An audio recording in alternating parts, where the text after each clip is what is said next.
not just a case. You're not just a client. You're a person, and you deserve support. You deserve simplicity. You deserve communication. When you hire an attorney, you deserve clear, risk-free advice that guides you to the best possible outcome in your injury case. And that's exactly what the advocates have been providing for over 30 years. After your accident, you deserve closure. You deserve compassion. You deserve peace of mind. You deserve an advocate.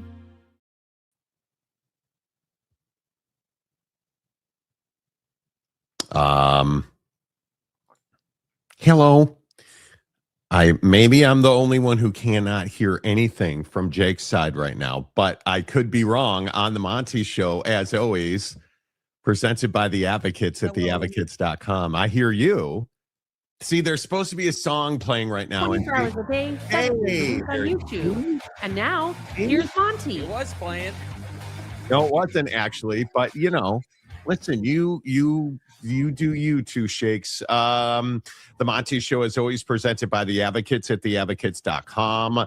It is Tuesday, July the 7th, 2026. A pleasure to be with you. Hey, how was your weekend? Did you happen to get wrecked like the U.S. men's national team did? Maybe you should call the Advocates at theadvocates.com, the best injury attorneys in the business, 24/7, 365. And what does that mean to you? That means the Advocates are available when you need them, where you need them, how you need them. The Advocates are ready to fight for you because trust me when I say when you've been in an accident, your insurance company is not your friend. Don't rely on your insurance company. Rely on the best at the Advocates. 24/7, you can legitimately talk to a live human, a real life injury attorney at theadvocates.com. Make sure you tell them you heard about it on the Monty Show. And the best part is you never reach into your pocket to pay the Advocates because you don't pay the Advocates unless and until they win your case.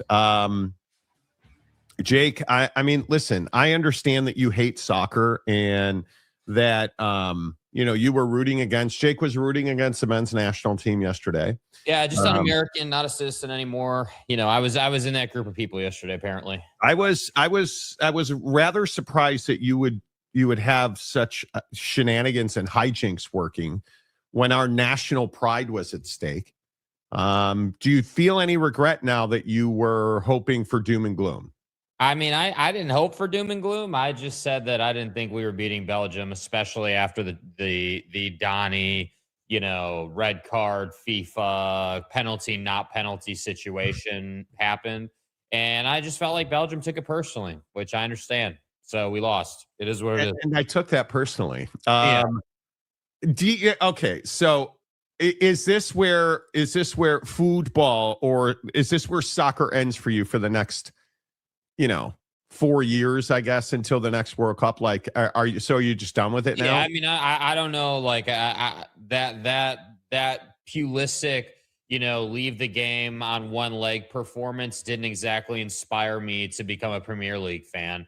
And I'm certainly not rolling out of bed to watch La Liga or Serie A. So, I'm not exactly, I'm not going to be just over the moon about watching soccer anytime soon.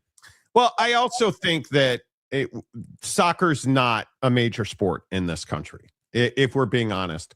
The problem is that it was embarrassing. This was probably for, I don't know, and maybe I'm being aggressive, but 20% of the audience, perhaps, let's say, this was likely the first and only World Cup game that you watched. If you're a casual soccer fan, it was a Monday night. Maybe you just happened to flip it on, but I think there was a large portion of the viewership who hadn't watched any soccer at all. And it's just, well, this is what we do. We yell and scream USA and we don't know what's happening. The problem is you got embarrassed. That loss was humiliating.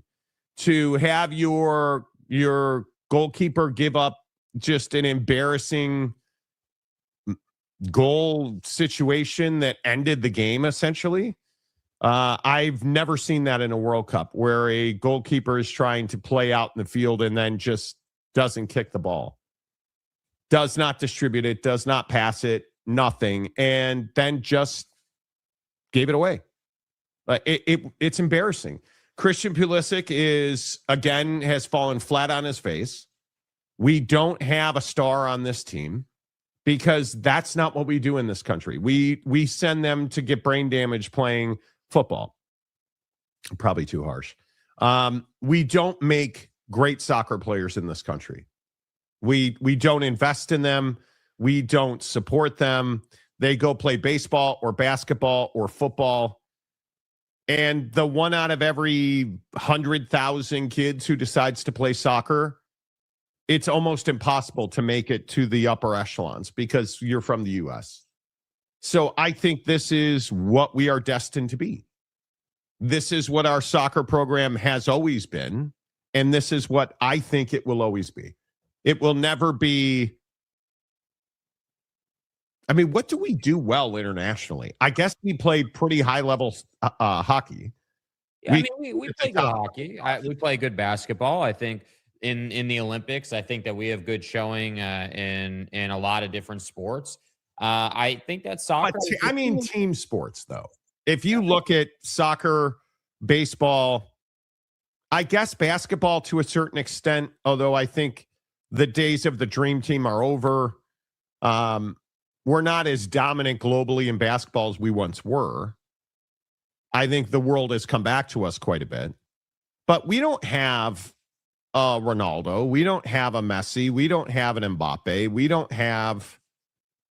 I mean, if you think about the best players in the world, we don't have any of them. I don't know that we have a top 100 player on the planet.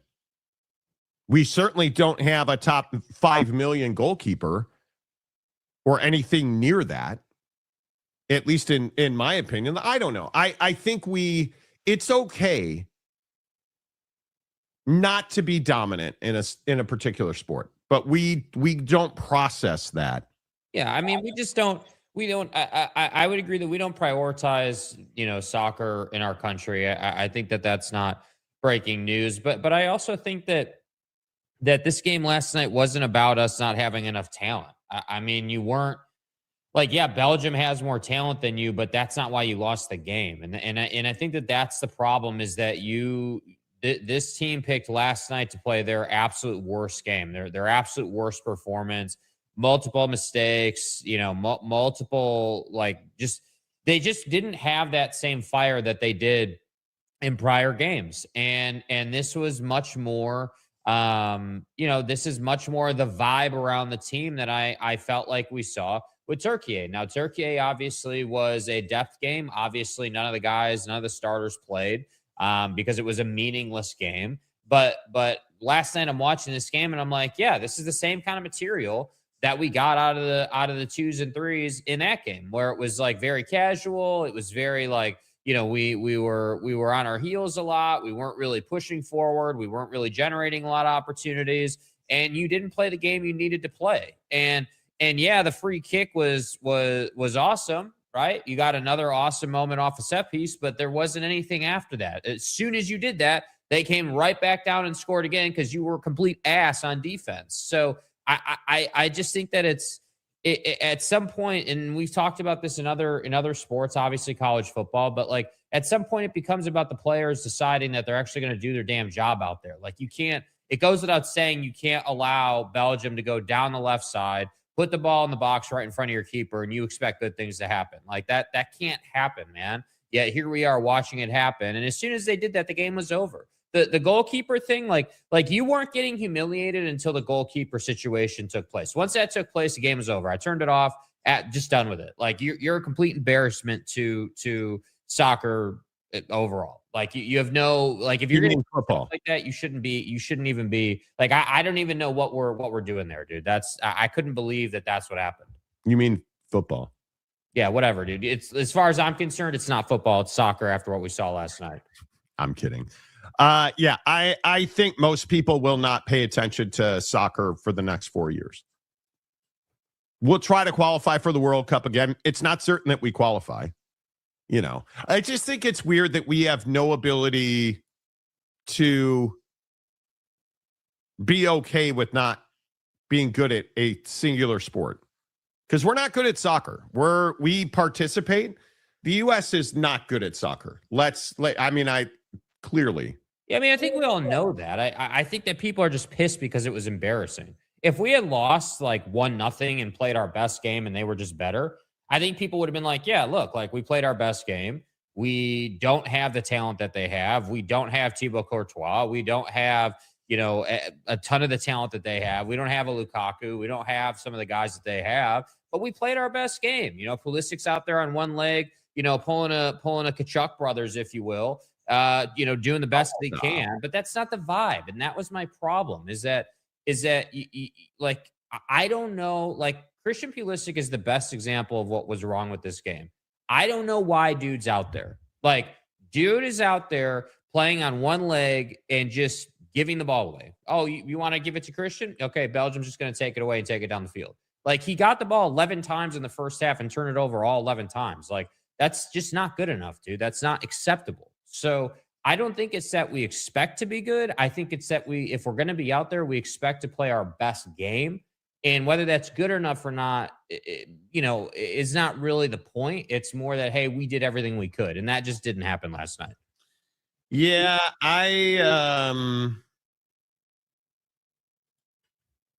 I think this is who we are. I think it's just, there's a reason that, and I'm a huge soccer fan. I follow the Premier League.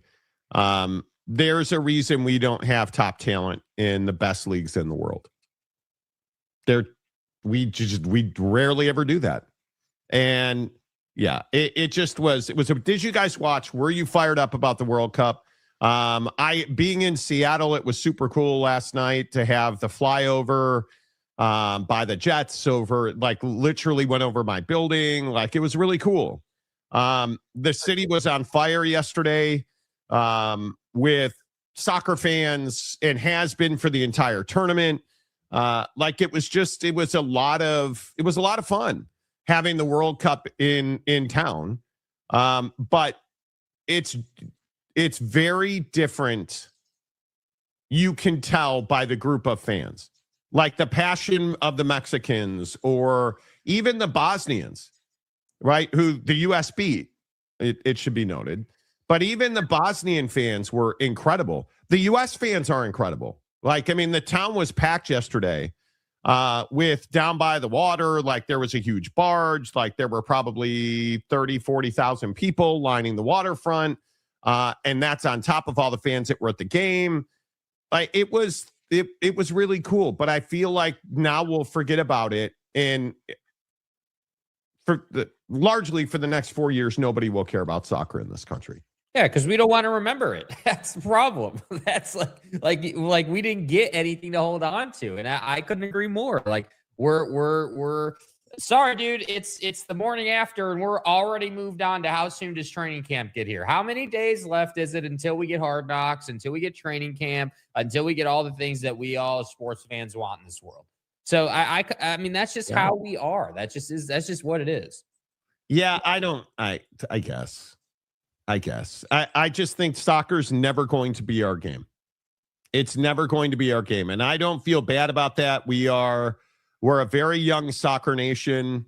But it was disappointing to get humiliated. That's what I'll say. It was hard to watch that. It was very difficult to watch that going on. Let's see real quick your thoughts on the World Cup, and then we'll rip the Pac. We'll talk about the Pac-12. Hit the like button. Yes, please hit the like button. It really does help the channel grow. It makes a huge difference when you guys do that. So please hit the like button. If you're not a subscriber, if you're watching on the old X machine, which our viewership on Twitter and X has jumped significantly, we appreciate that. Make sure you guys come over to YouTube, subscribe, and like. Welcome to the nightmare. Good morning, Monty and Jakey Two Shakes. Everyone hit the like button. Angry Phil Venzer in this morning early. 28 months. Good to see you as always. Hope you are well. The Frog Father, hello.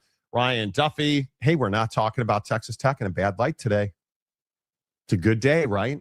Good morning and happy Big 12 Media Day. Wonder what there is to talk about. No, we'll get to it in a second. Trust me. The best way to avoid questions about your media deal, not have Pac-12 media days, which is so stupid. So stupid. It is. Do we ever get anything productive out of media days? I mean, Probably not. Generally speaking, I mean, I think it's conference to conference. ACC media days, waste of time. SEC media days, full of stuff to talk about. Big 12 media days this year, probably going to be really good. Probably odds are, again, if you're in the call sheet life or if you're a prediction market guy, taking a position on whether there's one red ass reporter at media days who's going to press some coaches over their opinion on Sorsby is probably a pretty safe investment, if you will. So, I do think that media days will give us something to talk about.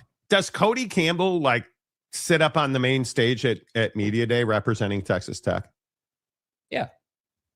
You think he does? Yeah. Oh, absolutely. Yeah. Yeah. I mean, I think that Cody Campbell is I think that Cody Campbell will find a way to absolutely be involved in some form or fashion in media day. Maybe sitting up on the stage the way the coaches do. Okay, maybe we won't quite see that, but I wouldn't really be surprised, honestly. I could easily see it being a thing where it's like, hey, it's Big 12 media days. I just want to clear the air and, allow us to move forward into the season.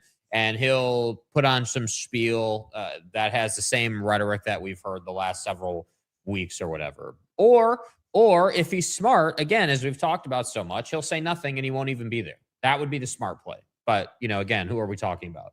Yeah, I don't think that's going to happen. I don't think – you really think he's going to be at Big 12 media days? Yeah, I think there's given what's happened, yeah. I think given what's happened, it's a lot to ask because typically the normal behavior at media days is your coach, a couple of media personnel, and then your three biggest players. Typically a quarterback, sometimes it's a wide receiver and then two of your defenders. Yeah, you basically your biggest name, four of your biggest name players on the squad is typically who comes out to Big 12 media days. So I don't know what that looks like. Are you bringing? The real question is, who are they going to bring? Are you going to bring Will Hammond and put him through that? Probably not. Probably not. I think that's a lot to ask, and it's a lot to put him through. But again, it's the Big 12. We have seen them do some wild ass things. Yeah, Cody Campbell shouldn't be it. I don't even know. If we never hear from Cody Campbell again, it'll be too soon. Right. I think he's done real damage. But it is nice to have legitimate stuff to talk about. Mm-hmm. Man, the U.S. and Mexico team should leave CONCACAF conference and join CONMEBOL. Well, dude, they need something, right? Matt Muldoon, hello, Chelsea legend. He flamed out with us. Christian Pulisic flamed out at Chelsea. He's been great in Serie A, but who isn't? Your mom is, right? Never mind. Why does Jake hate America? Yeah, I don't know. That's just me. Jake hates soccer and loves roller dogs. Believe that's true. Tom Dean hit the like button. Yes. Good morning, Steve Stepanek. Hello. That loss was Texas Tech versus Oregon embarrassing. Dude, I appreciate the tongue-in-cheek joke there, but I actually think it was worse than that. You're representing your country. It doesn't really get much bigger. Yeah, Jake's always going to defend Dan Lanning, so he'll never say. Well, now you've moved on to Trav. Right. Have you recovered from Trav getting married this weekend? No. I didn't Trav is not my guy, and I was not amused that they got married in MSG. Here we go. Trav's not my guy. Okay. Where do you live? Oh, that's right. You're a Chiefs fan. Curling, the ultimate team sport. Yeah. Okay. Thanks, Donnie. Yeah. Was that the setup to failure? Donnie trying to defend, getting the red card overturned. Then the guy's in just a zero factor in the game. The whole thing was bad. The whole thing was The bad. vibes were just bad. I think that it's Donnie is not the only person in power who's ever called FIFA. I don't have people made a huge deal about that. Come on, a huge deal. It's corruption. Yeah, but That's never happened before, dude. That happens all the time. You don't No. think anyone in power's never called FIFA and gotten the guy had a red card overturned that should not have been overturned. It was clearly a red card. It was clearly a red card. Like nobody argues it was a red card. It like you overturned something that should not have been overturned. Has never been overturned. That's never happened before. Mm-hmm. Like it's clearly corruption. It clearly. Maybe it's because the U.S. plays soccer and the rest of the world plays football. Could be. Could absolutely be. But it's fine. Loner Phone says, can we talk about how small we looked by Trump calling FIFA? Yeah. Jake, did you go to the wedding? Yeah, did Trav invite you? No. Or it's not like that with you guys? No. I'm not friends with Trav. Why do you hate MSG? Why do you hate that they did it in MSG? Because it's just so over the top. It's so over the top, dude. It's so over the top. You like, why New York? Why? Because you can. Yeah. It's Taylor Swift and your guy. Against that. Okay, great. Because you can. Then why MSG? Like, really, MSG is the building you picked to get married in? Like, you could have gone anywhere and you picked MSG of all places? Yes. You're only doing that. You're only doing that because the Knicks won a championship. You're only doing that because it's no. lately. You don't do that in weeks or days. Mm-hmm. That was long in the planning. Mm-hmm. Long in the planning. They did. It's MSG. It's your wedding, bro. Like that's amazing. Yeah. You don't think that's amazing? I mean, yeah, great. You can say you got married at MSG, but MSG is not anything new for Taylor Swift. She's been in bigger buildings. She's seen the world. Like I was just surprised. That's weird. You're hating on this. No, it's not weird because I'm not a Travis guy. I'm certainly not a Taylor Swift person. Like I'm not a Travis guy. So we're going to play this game today where Jake pretends he doesn't like somebody that he secretly obsesses over. Okay. Yeah. Okay. I don't. Why do you? See, here's the thing. I saw everybody saying that Trav and the alien getting married at MSG was overkill, over the top, a waste of money, gluttonous. Who cares? It's their money. If I could have gotten married at MSG, I would have. And from what people have said, you couldn't even recognize the building that you were in. They completely transformed it. Dude, if that's what you want to do, knock yourself out. They had an unbelievable guest list, which is why, again, you and Trav being buddies, I was surprised he didn't invite you. But, no. No what? No. I'm not Trav's buddy. I'm not friends with them. I'm not obsessed with them. I think it was way over the top. I think that it's I am glad for them. Good for them. Now I don't have to hear about them anymore. Yeah, like cool, great. You guys got married, awesome. Love story's over. Retire. Like you're not that guy anymore. I'm just over the whole thing. Like it's been years, dude. Like every single week seeing her on TV. Every single week seeing, oh, what's the Taylor fit in the tunnel walking into the game? Like I'm over it, dude. Like I guess I just wasn't. It wasn't like everybody was talking about. I'm like, man, that like, dude, great. Man, wow, think about Diana Rossini like, constantly. Holy crap, dude. Right? Like but at least see again, but the Rossini thing, at least with the Rossini thing, we've got a reason to talk about it. Like if they weren't Taylor Swift and Travis Kelce, you wouldn't give a damn that they got married at MSG. But because it's them, you do. That they are Trav. They are swell seed. Like they're the American power couple, Jake. The Obamas are done. Right. Yeah. It's Trav. It's Swifties everywhere uniting behind the power of Trav. Mm-hmm. It's an American love story. He was Romeo. She's Juliet. Right. Rapunzel and shit. Like it's Right. Know your role and shut your mouth. like, yeah, I think you are jealous. I think you are jealous. You know. Yeah, and Travis wants to know why you hate Travis, Jake. I don't hate Travis. I just don't share the affinity for the situation. See, his name's Travis, and he anti-Travis. Right. Okay. Yeah. Okay. NFL loves it because Swiftie fans increase the number of people following. Nah, I don't think that matters at all. I honestly don't think they care. This wedding do you think this wedding makes more people watch? I mean, it brought Jake to the Chiefs.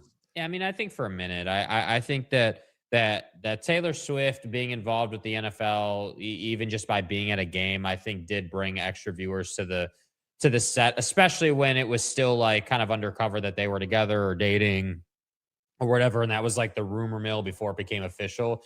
I do think there was a spike in viewership, but I don't think that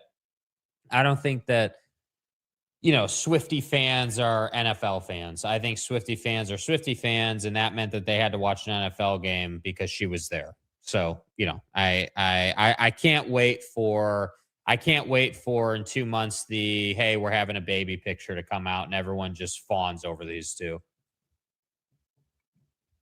Little Trav. What if they name their baby Jake? Yeah, whatever, dude. Yeah. It's fine. It's okay. Hero, just wait until they do the gender reveal of a baby at Arrowhead Stadium. Yeah, seriously, right? And I'm sure Pat Mahomes is going to do a State Farm style baby reveal with them. Like it's just so gimmicky. It's just so tacky. Like I'm just not. I don't know, man. It does feel very gimmicky to me. What? So when did you become anti-Swiftie? Bro, I've never like this kind of negative rhetoric is really surprising out of you. Yeah, I've never been a Swiftie. Oh, stop it.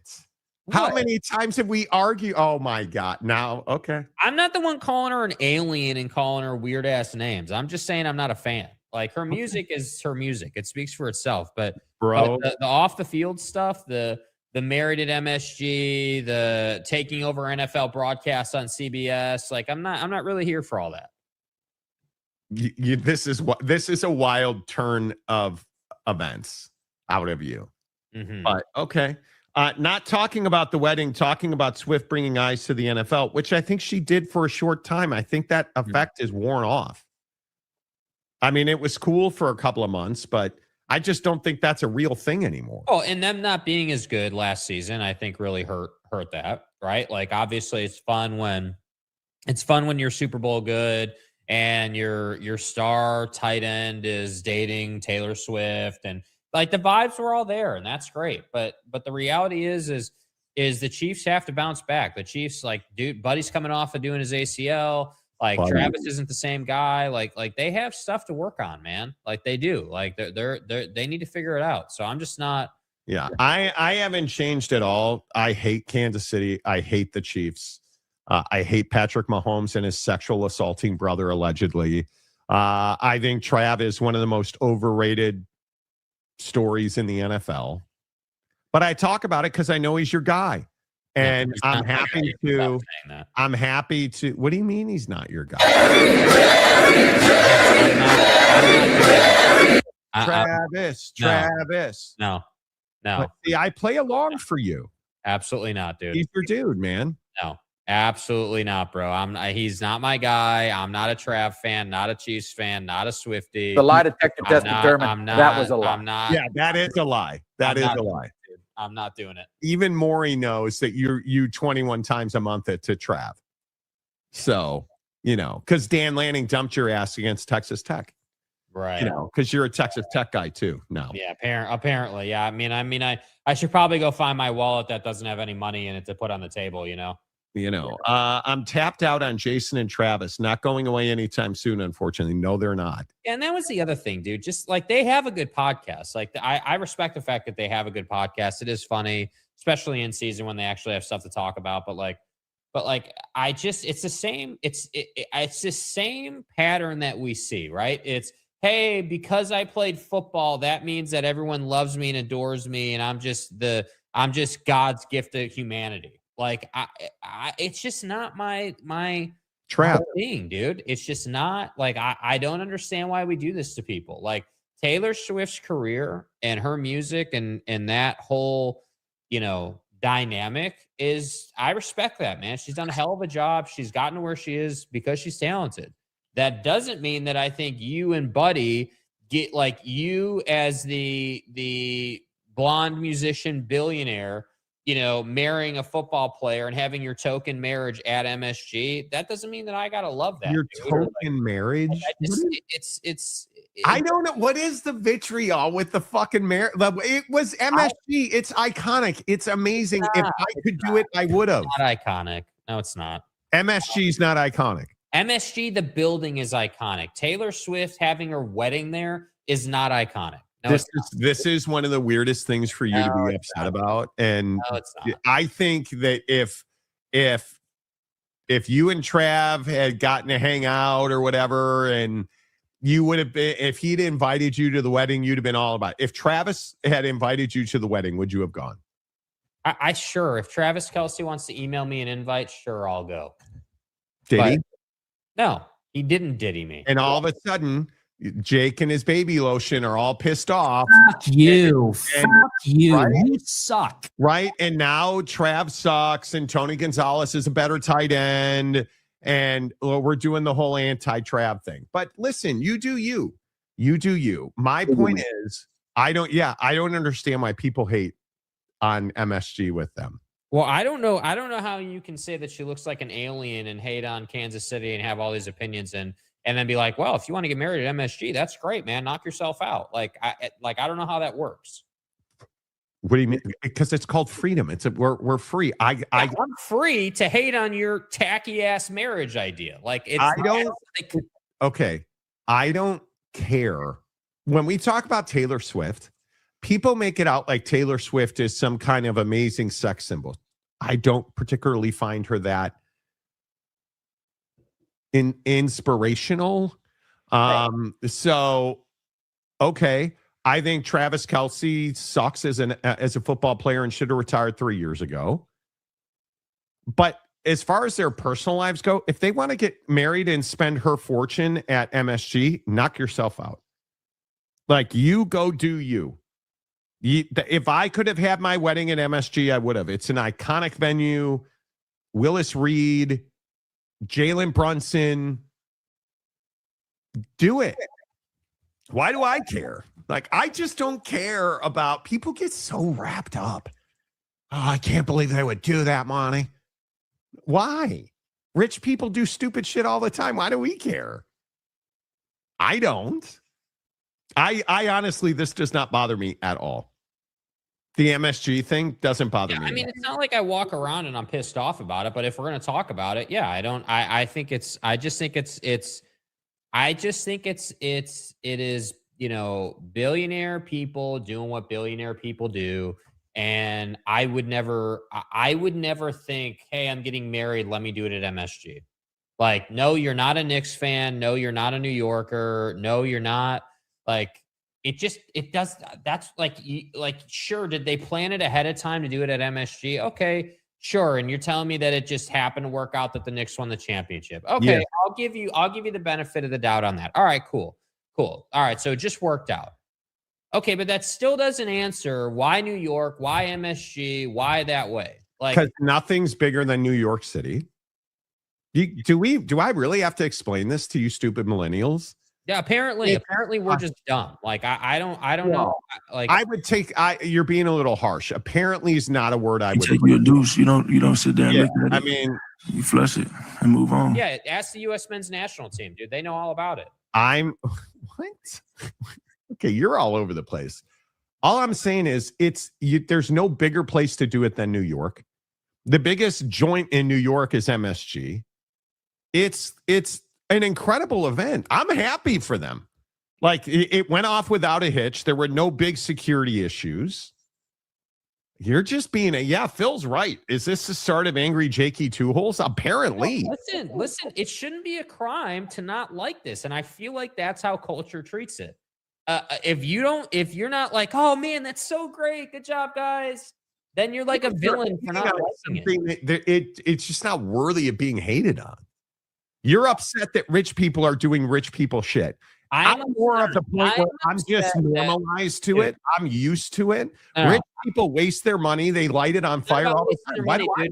It's not about wasting their money. It's not even about the money. That's not the point. The point is there's an expectation culturally that because it's Taylor and because it's Travis and because it's MSG that I have to like it. And I just don't like it's not I'm not. I don't like it. I think that if you wanted to have, you wanted to have a more fitting wedding, like I don't think Travis Kelce, Taylor Swift, MSG, that equation doesn't add up. That's weird to me. That's very out of the blue. I understand, I agree that MSG is iconic, obviously. Like I don't really feel like I'm having an MSG conversation. I'm having how did we get Swelsey plus MSG equals iconic wedding when they have no connection to MSG or New York City? That to me is weird. Well, again, I feel like I have to dumb this down. It's Taylor Swift. She's arguably the biggest music industry star in the world. They had a huge turnout at their wedding. How many venues could accommodate that many people? Plenty. Okay. I disagree. Why not? Okay, if we're talking about iconic venues, why not SoFi? Why not LA? If you're a music star, why not LA? Like, because I think everything happens in LA. I think who's had a wedding at MSG.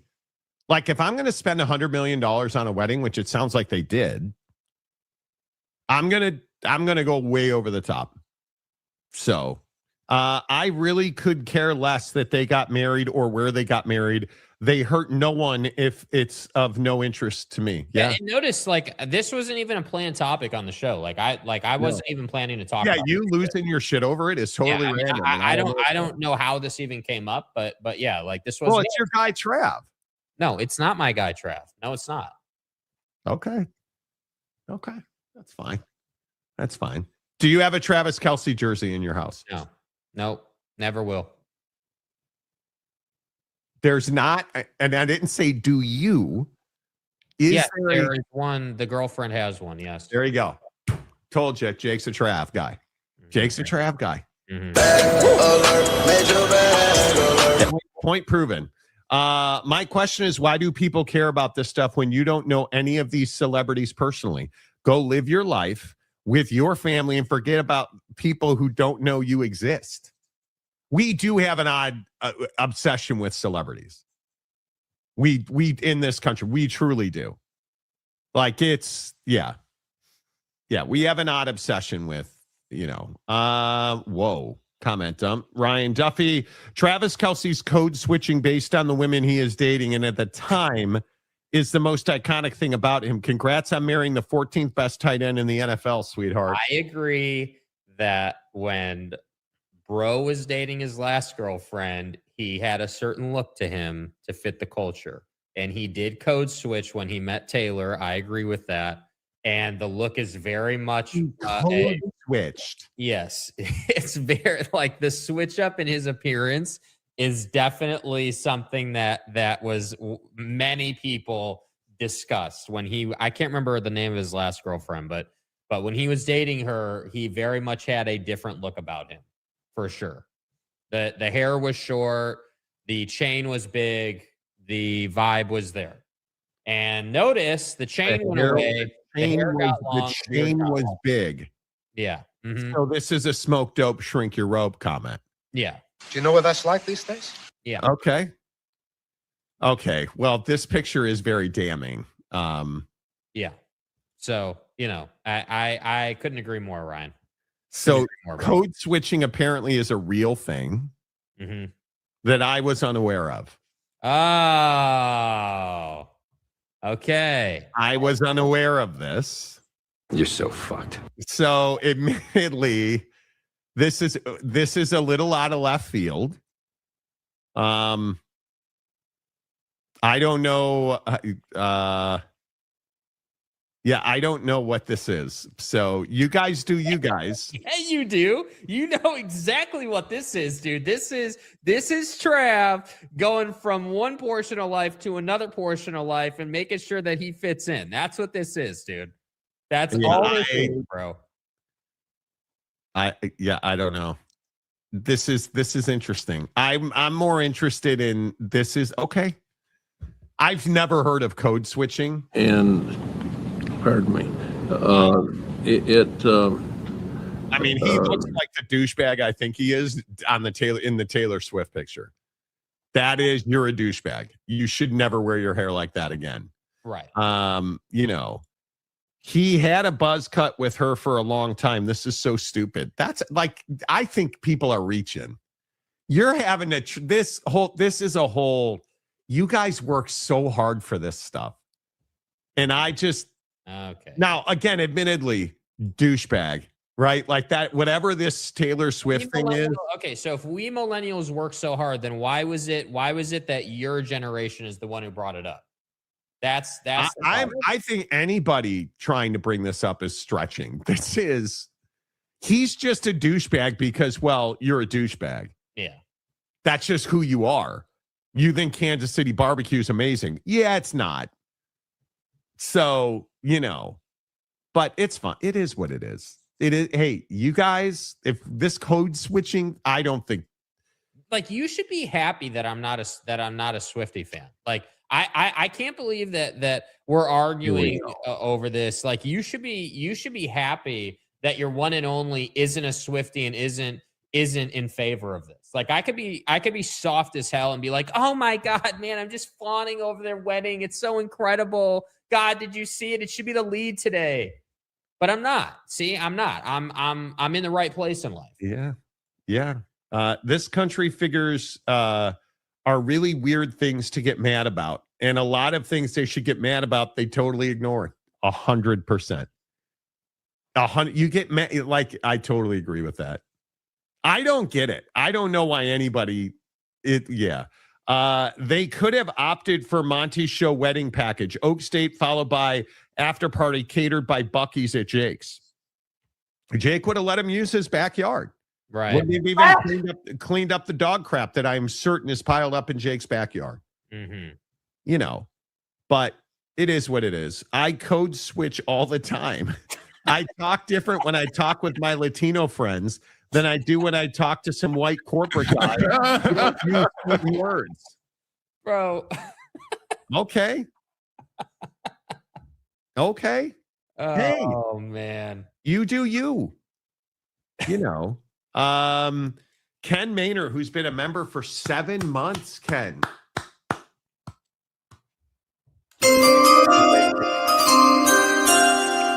Code switch back to Jake, who plays the chime for memberships.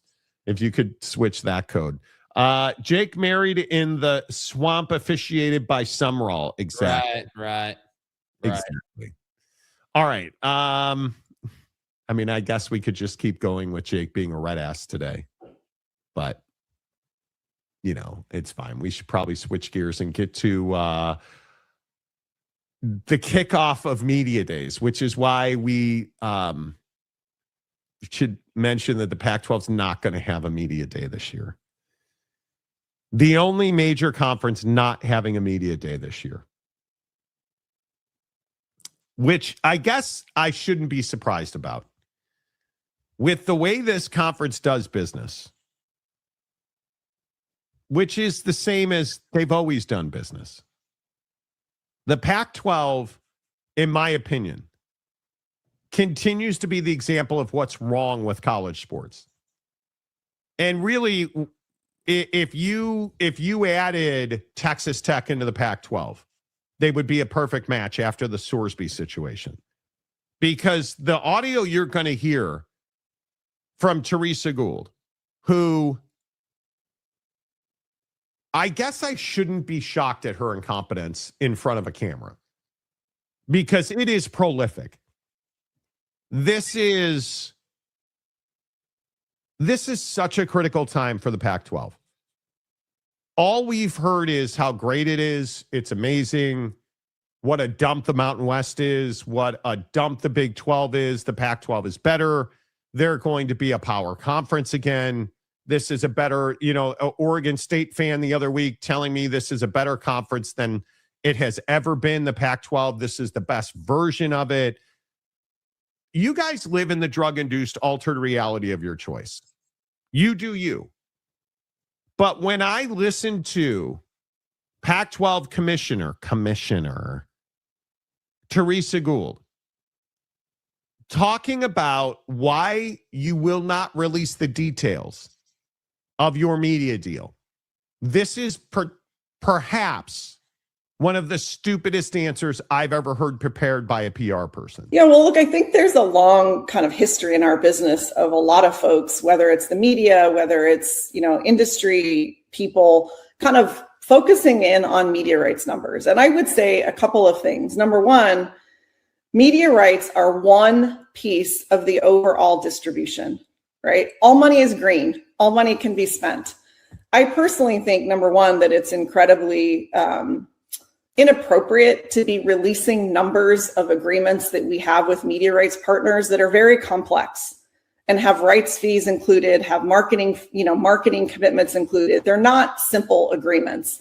But I would also say, in addition to the confidentiality of the agreements that we've signed with our media rights partners, we prefer to focus on our entire business enterprise and the overall number that our members will get at the end of the first year, FY27. That is really the more important number. FY27 means fuck you, Pac-12 in 2027. Right. I believe it means fiscal year.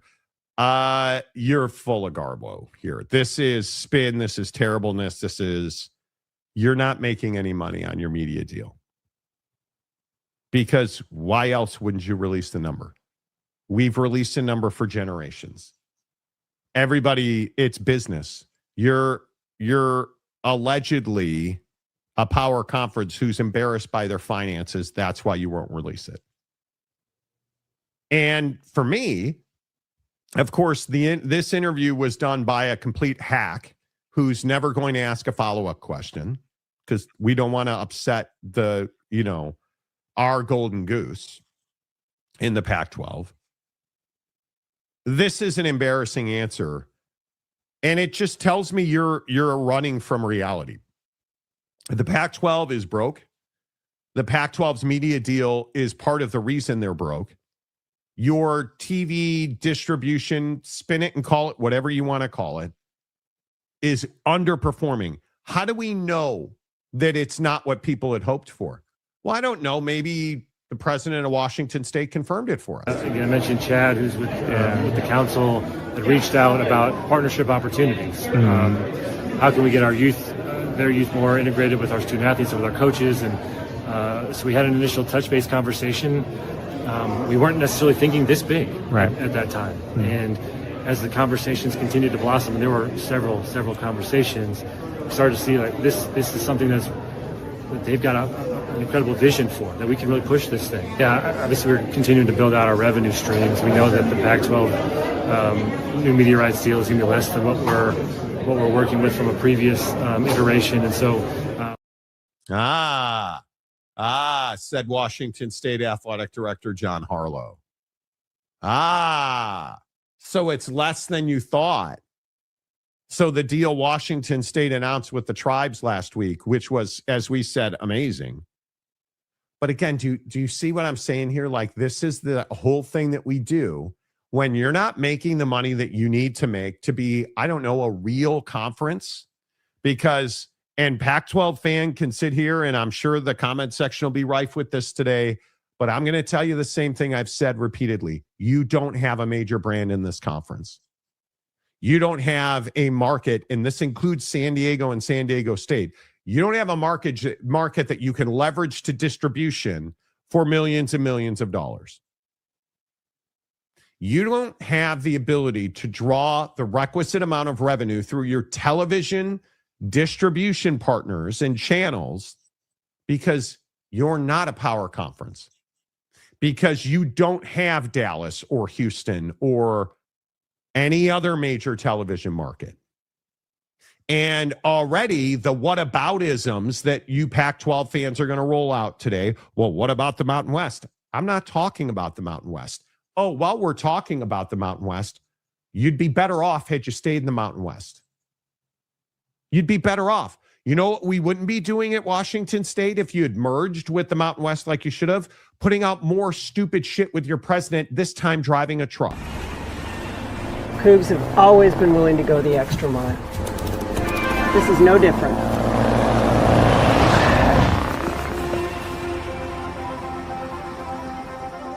Breaker, breaker, I'm on my way.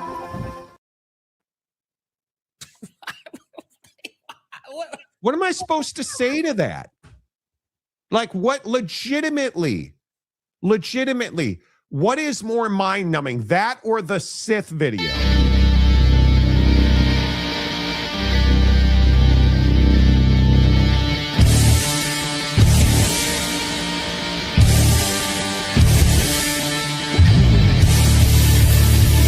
Coug Nation, it's a new era for the Pac-12. Are you ready?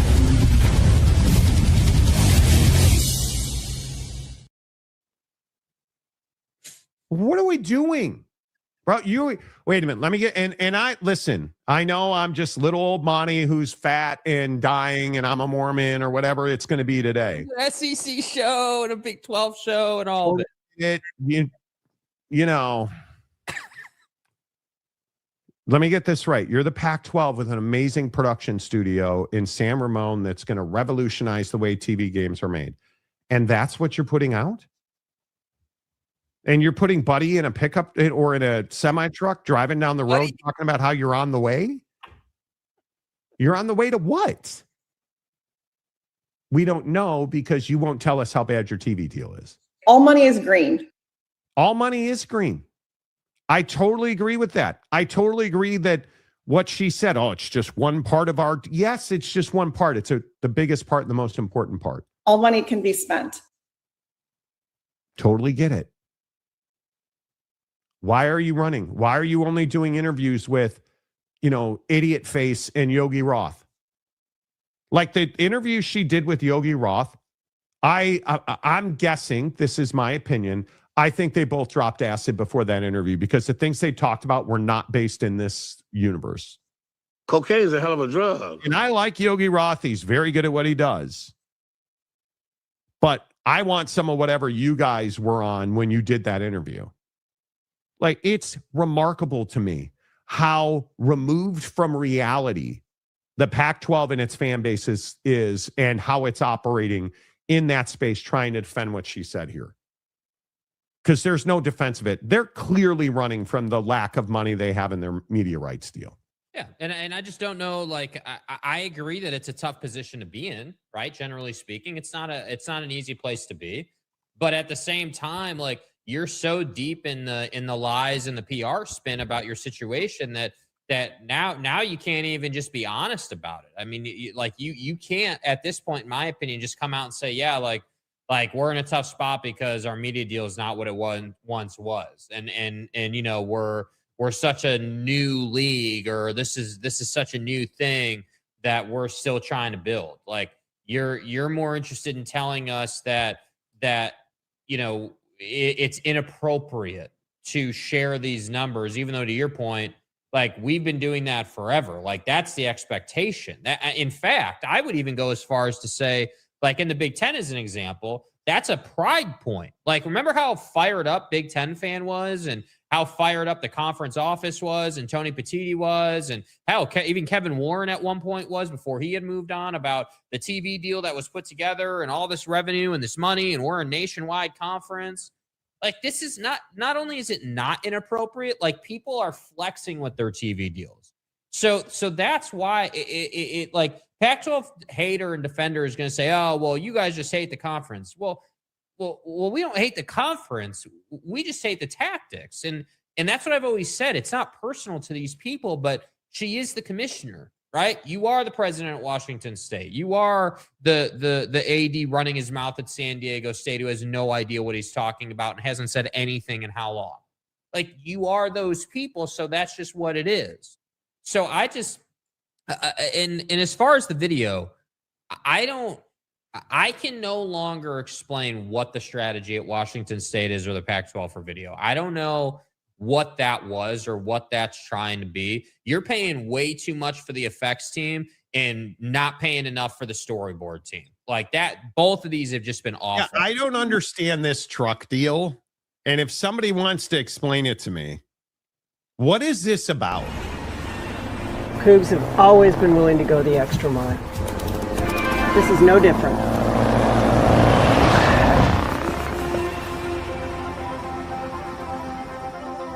Breaker, I'm on my way.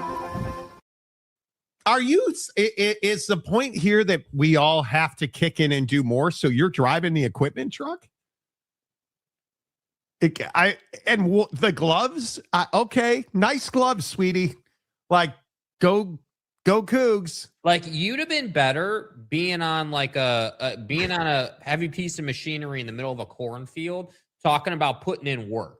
That's what you'd have been better doing if you wanted to shoot this style of video. And I would also just like to question, and maybe this is my well-documented lack of geographical knowledge, but last time I checked, there weren't cornfields like that in Washington. Now, I could be wrong. Maybe I just don't know. But last time I checked, rolling cornfields, the Great Prairie is more in my neck of the woods now, not so much in Corvallis. So I don't know. It's just weird. It's odd. I don't understand it. I don't know what you're trying to do. And it doesn't at all instill confidence in anyone on any level that you guys are like headed the right direction, or this is just going to be some awesome. Keep on trucking. And I do think it's cool they get Jane Lynch to act in these commercials. Because she looks like it. You're calling it a commercial. I think that's being generous. Okay, it's really cool that they get Jane Lynch to act in these little marketing pieces. Because the president at Washington State, she looks like Jane Lynch. Cougs have always been willing to go the extra mile. This is no different.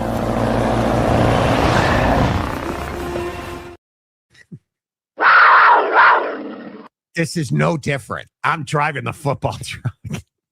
Because we fired Larry, who used to drive the truck, because we can't afford it anymore, because we're only making $10 million a year on our TV deal. And listen, I appreciate the Nike hit, right? The Nike hit right off the top. You're a big Vomero guy. You can appreciate that. Like, I'm a Nike guy, got the Nike polo on today, like have several of them, love Nike.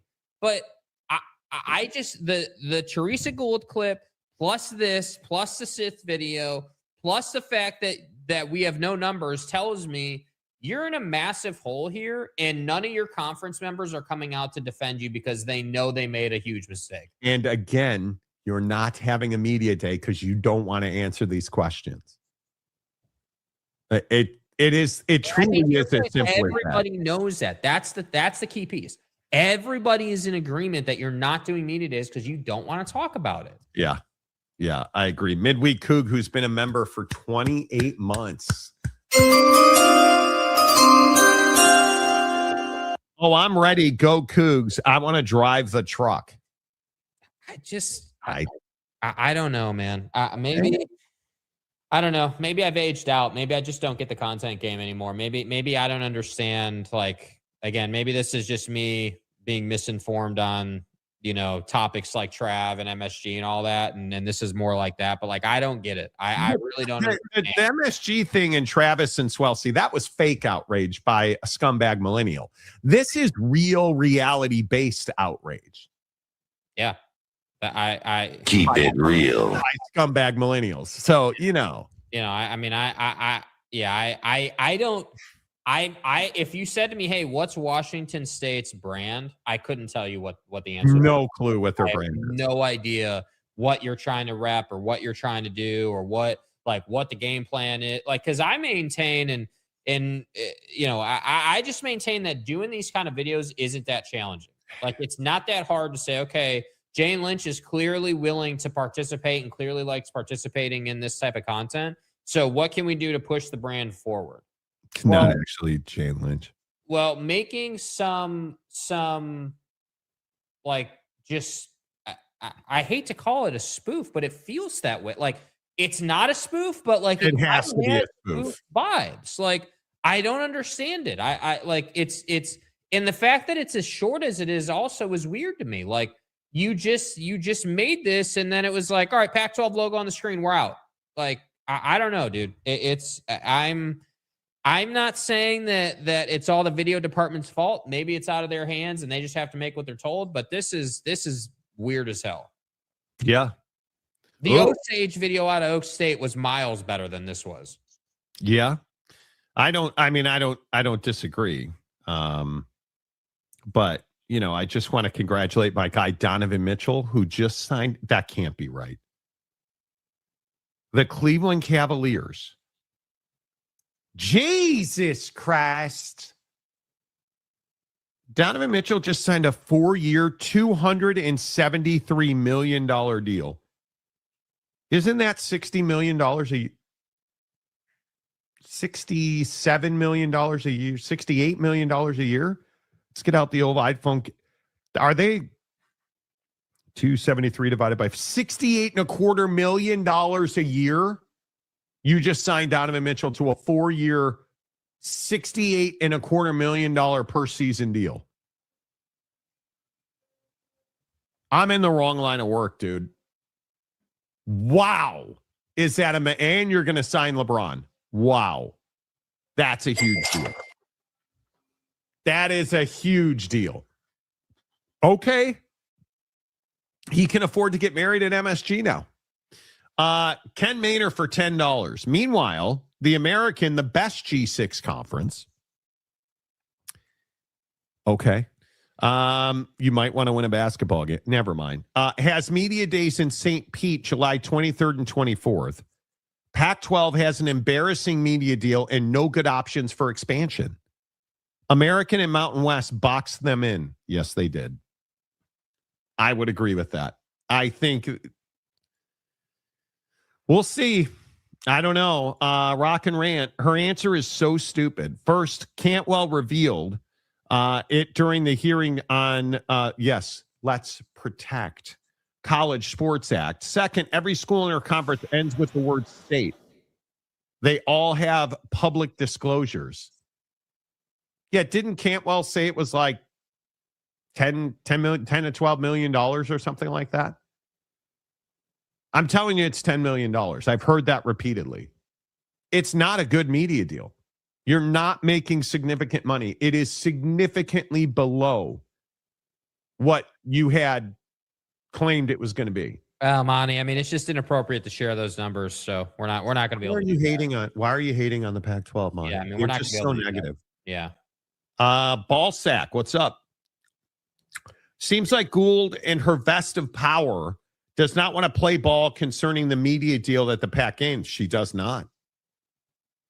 She does not. Ryan Duffy, how many Dalmatian puppies did she kill this week? Sacrifice.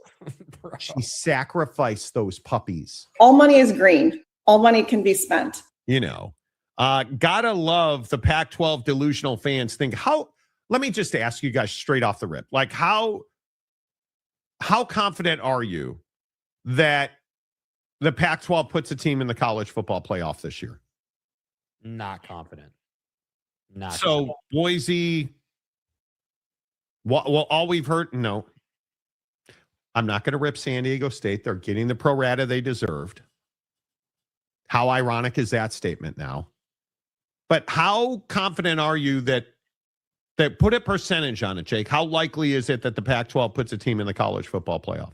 20%, maybe at most. I think that you're going to have to fight. I mean, you are going to have, because at that level, it's all optics, right? I mean, obviously you're going to have to go undefeated, but you need to go undefeated in a way where it's like, all right, these guys would be able to compete on some level. And that's the hard part, is that I just don't think you have a team right now that can get that done. Like I don't. Everyone's going to look at Boise State, but I'm not confident in Boise State. I think that the Mountain West has a far better chance of getting someone in than the Pac-12 does, if we're just looking at optics. Okay. I I would agree. It's a pretty low percentage. You know, welcome to the nightmare. I just want to know where Teresa's vest is. Yeah, and what bedroom she's doing this interview from, by the way. I mean, because that's the other thing. That's the other thing that always bothered me about the way they do business in the Pac-12. You know that you're doing this interview. Like, this is on your schedule. Like, you know it ahead of time. This isn't some surprise, and that's how you choose to represent yourself. That's the best you can do. I guess, yeah. It's just it's very odd, man. I don't pretend to understand the tactics. I don't either. Here's the clip Jake's talking about. So let me get this right. You go on with softball buddy, who's not going to ask you any follow-up, so you do it from your attic? Yeah, well, look, I think there's a long kind of history in our business of a lot of folks, whether it's the media, whether it's, industry people, kind of focusing in on media rights numbers. And I would say a couple of things. Number one, media rights are one piece of the overall distribution, right? All money is green. All money can be spent. I personally think, number one, that it's incredibly inappropriate to be releasing numbers of agreements that we have with media rights partners that are very complex and have rights fees included, have marketing commitments included. They're not simple agreements. But I would also say, in addition to the confidentiality of the agreements that we've signed with our media rights partners, we prefer to focus on our entire business enterprise and the overall number that our members will get at the end of the first year, FY27. That is really the more important number. So then why don't you release it? Because there's nothing to release. Yeah, I just think it's a really bad look for the Pac-12. I think it's a really, really bad look. Can't wait to hear Clown Zano's excuse for the Pac-12 not having media days. I think it's a huge mistake. I could call yourself a major conference and not have media days. Like, well, it's not even that you're a major conference. You need the PR. You need the media to push your brands. You need the press, man. You need the hype. But where would you even have it? Where would you have it? You don't have Los Angeles anymore. Remember when we used to go to Pac-12 Media Day every year? San Diego. I guess San Diego. Yeah. I mean, what, Spokane's not scenic enough for you? Like, I don't even know where you would have it. Honest to goodness. And you know what I think? I think you probably don't want to spend the money on it. That is my guess, because it's not cheap to put media days on. It is. You are flying, even at the conference level, you're flying staff in, you're having to rent space, you're having to provide catering, you're having to provide hotel rooms. It's the cost of doing business. It is the cost of doing business. Certainly. And I think it's not cheap. I think the cost of not doing it is more than the cost of doing it. I think that not doing this on top of this statement by her is more damaging than doing media days would have ever been. I think that it's good for your conference to have, players and coaches and personnel talking about the conference and pushing it forward. I mean, at least at that point, I have a reason to talk about you. Even if I disagree, I have a reason to talk about you in a different light other than Teresa Gould talking. And again, I still keep saying this over and over and over again. Why am I not hearing from other people? Like, why is it that we're really only hearing from Washington State out of this conference right now? Where's Oregon State? Where's San Diego State? Where's Boise State? You don't want to hear from San Diego State. Honest to God. Well, but that's the bed you made. That's the agreement you made. But you don't have. Who else are you going to hear from? What is Oregon State going to talk about? And I understand, as much as it sucks to be a Pac-12 fan right now. But if you're Boise, what are you talking about? Well, you want to talk about your football team, but what will you end up talking about? Hey, was it a mistake to go? What's it do? The media deal. How much are you getting from the media deal? How are you like? Don't you spin that into some kind of positive? Isn't your opinion that it was not a mistake and you're really excited and you're looking forward to it and like coach speak the hell out of it basically? I mean, I agree that there's not like you don't have a whole treasure trove of value to speak on, but that doesn't mean that people don't spin it positively in many different scenarios. And that's why I'm saying like it's still this thing where. And this goes back to the old Pac-12 when they were trying to get a media rights deal done before the conference melted down. You're positioning yourself as one thing, and the reality is you're another. It's still the same problem that's plagued this conference. I tend to agree with that. Yeah. Conferences have to file tax returns. I would assume that return would be a detailed source of income. Yeah, I mean, we know what the answer is. We know it. All their financials will come out. And Rock and Rant are right. We're talking about schools that have to disclose it. Yes.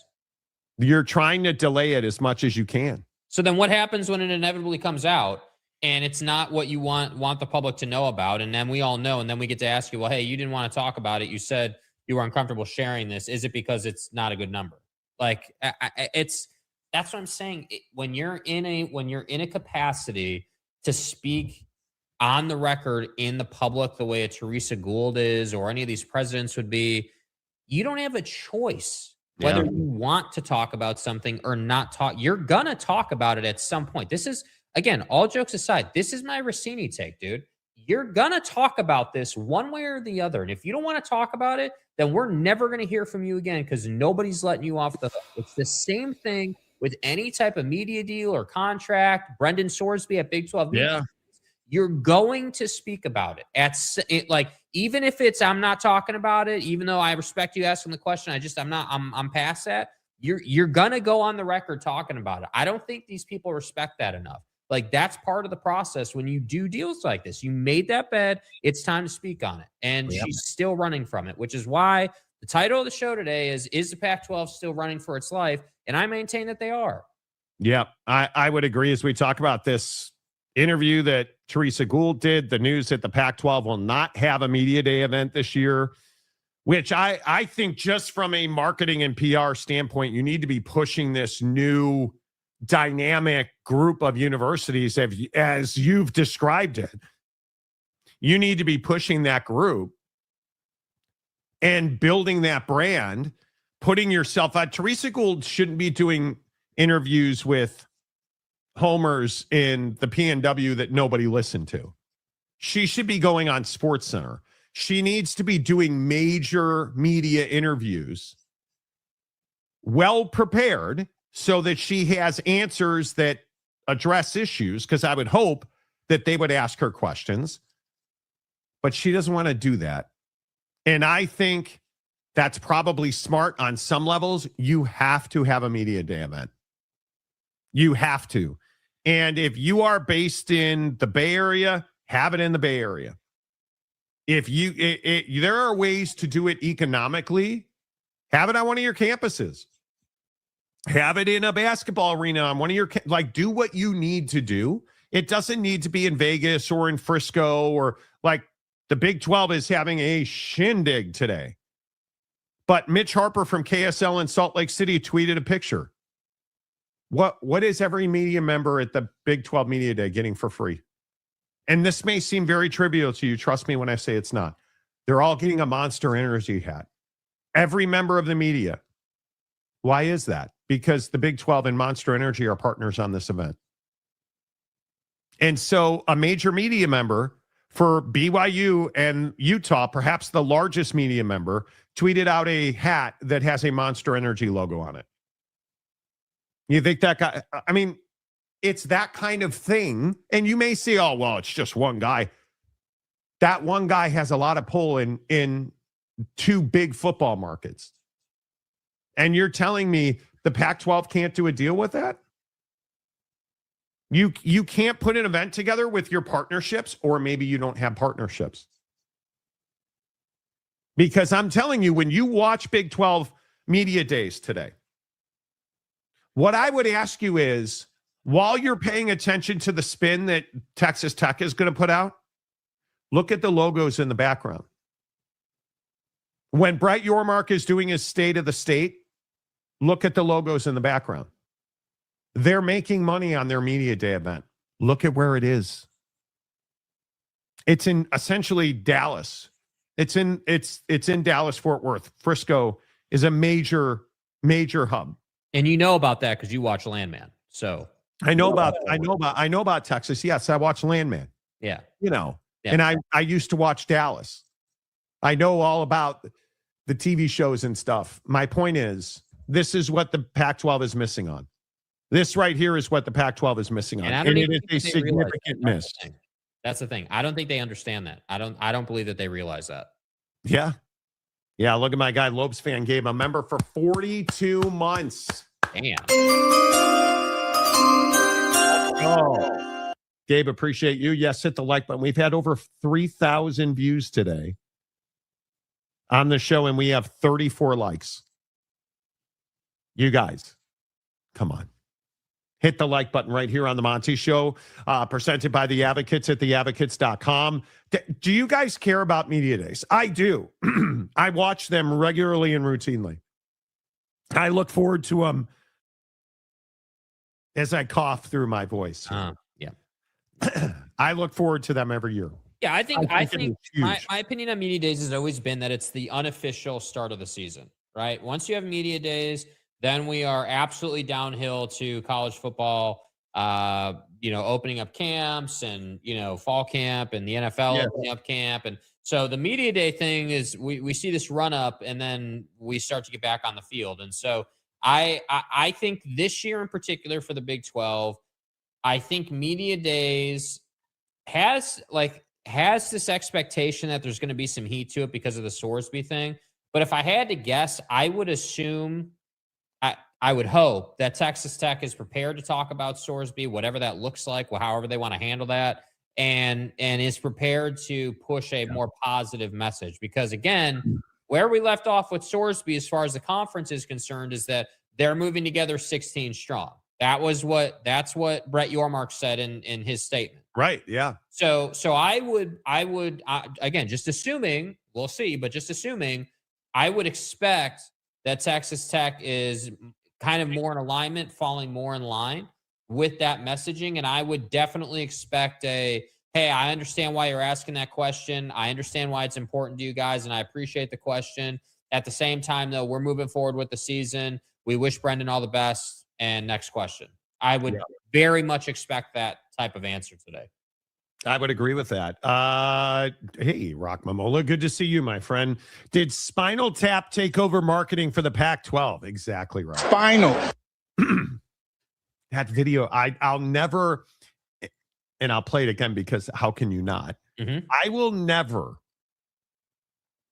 Is the word get over this? I will never forget this video.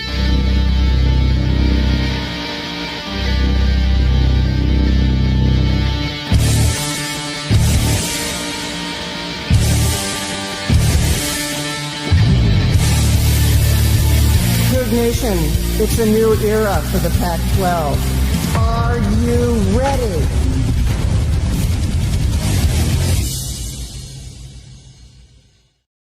And I like the sparks come like they're building. The sparks are falling on the ironwork, and they're building a framework, and the pointing of the fingers. It's amazing. That video is rent-free in my head forever. Forever. It's just incredible. Yeah, This is what we've done. I don't get it. Midweek coup. Just hold it in Boise, Spokane, or San Diego. Yeah, it's not that hard. It's not that difficult. I agree. Ryan Duffy, odds to make the playoff as G6. Boise, Tulane, UNLV, and South Florida. Man, how big would South Florida be? What is the best G6 conference? If you could only pick one, I think you pick the American. Probably, yeah. I would think, right? The Pac-12's legal bills are substantial. Dude, you are not kidding about that. We've talked about it over and over again. That's why settling the Mountain West lawsuit was so critical. Nobody wins, and I'll just keep saying this. There's no winner between the Pac-12 and the Mountain West. They will both survive. Will either of them ever thrive again? I don't know the answer to that. I don't think so. Not where this industry is headed. I just don't think so. Not where this industry is headed, in my opinion. Jimmy Austin, good morning, Jimmy. Good to see you. Oregon State is a public institution. I would like to know what revenue it is making, and you're going to find out. You'll find out. Welcome to the nightmare. Pac-12 Media Days being held at Buc-ee's. It's on the record. That's exactly right. Yeah, last week on YouTube, it was on the record. That's right. Yep, that's correct. I'm really curious. To see, what do you need out of Big 12 Media Day today? I think what I would like. I always look forward to Brett's opening statement. I think he always does a really good job with it. I think he's always prepared. Always ready to make a point and leave it in a place where it's teed up for the coaches and players to, have a field day with it. So I would expect more good stuff out of Brett there. I think, I wouldn't be surprised if there was some conversation about the Protect College Sports Act today at Media Days. I think people will get asked about that. Just opinions and what people think of it. I do think that Texas Tech, this is yet another opportunity for you to get something right or mess it up horribly. If you're going to spend your media days defending Sorsby and the whole situation and continuing to go against the grain, I think that's just a rough look. It's senseless to do that. There's no reason to do that. You need to move on now. And if you spend media days talking about how excited you are for Will Hammond and the team and, Joey, and if Joey can sit there and talk about how great recruiting's been and all that, the usual stuff, then I think media days would be just fine. I think media days has an opportunity for the Big 12 to be basically the same as it's been the last several years, which is a really good event. You're making money on it. It's really positive and it's in a really good place. But I do think that there's always was it last year at media days or maybe the year before where Gundy dropped that, I must have done that 1,000 times line. It's stuff like that where DUI.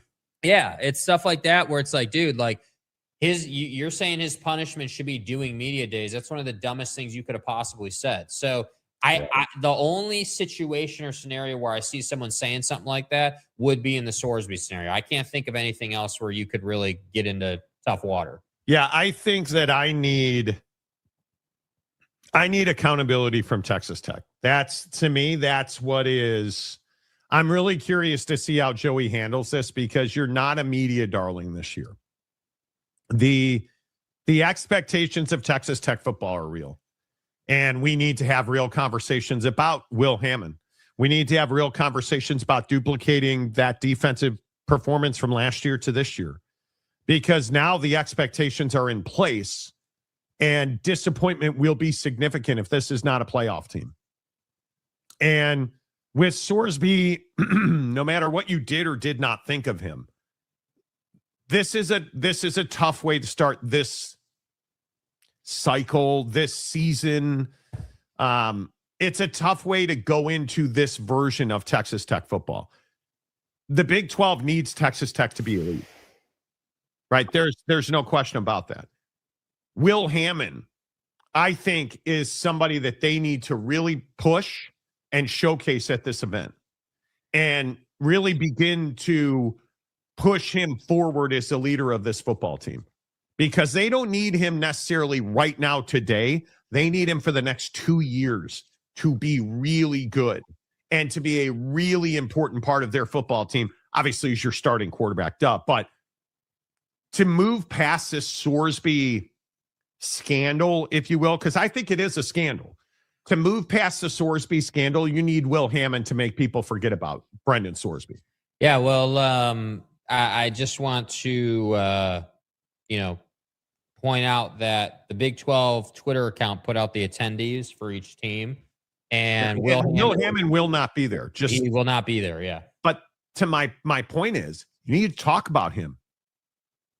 You need to push. I'm telling you, the best way to get past the Brendan Sorsby controversy is to talk about Will Hammond. We need a real update on his injury situation. Where is he in his recovery? What is he going to be physically when camp starts? And I don't even have a problem that he's not going to be there.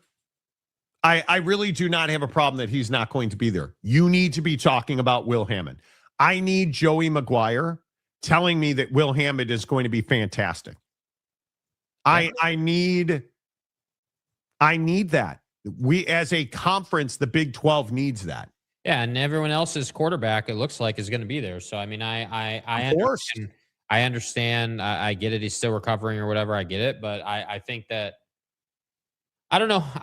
I think that it's at some point, Texas Tech has to move on from Brendan Sorsby emotionally and in the media. At some point, we got to get, okay, this was, because it will come up today, but at some point there's got to be, all right, we're moving on and Will Hammond's our guy. Like, it's Will Hammond's team. We expect to be in the college football playoff.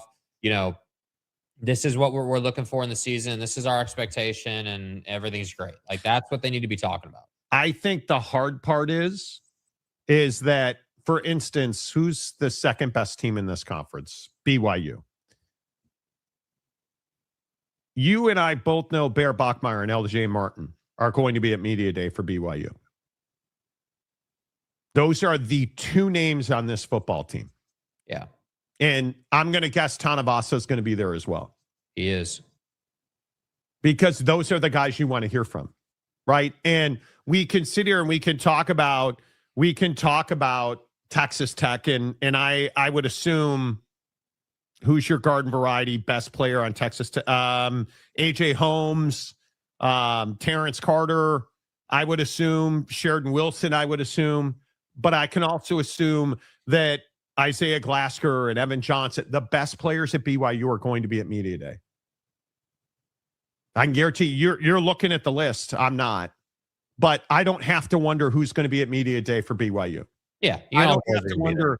Yeah. I don't have to wonder if Julian Lewis is going to be at Media Day for Colorado. I don't have to wonder if Cree Thomas is going to be at Media Day for Colorado.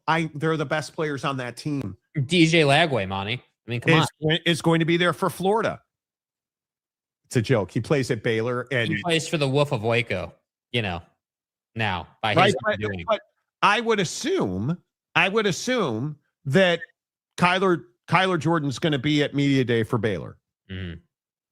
I would assume that Drew Mestamaker is going to be at Media Day for Oak State. Because how could you have a Media Day and not have Caleb Hawkins at Media Day for Oak State? He's going to be there.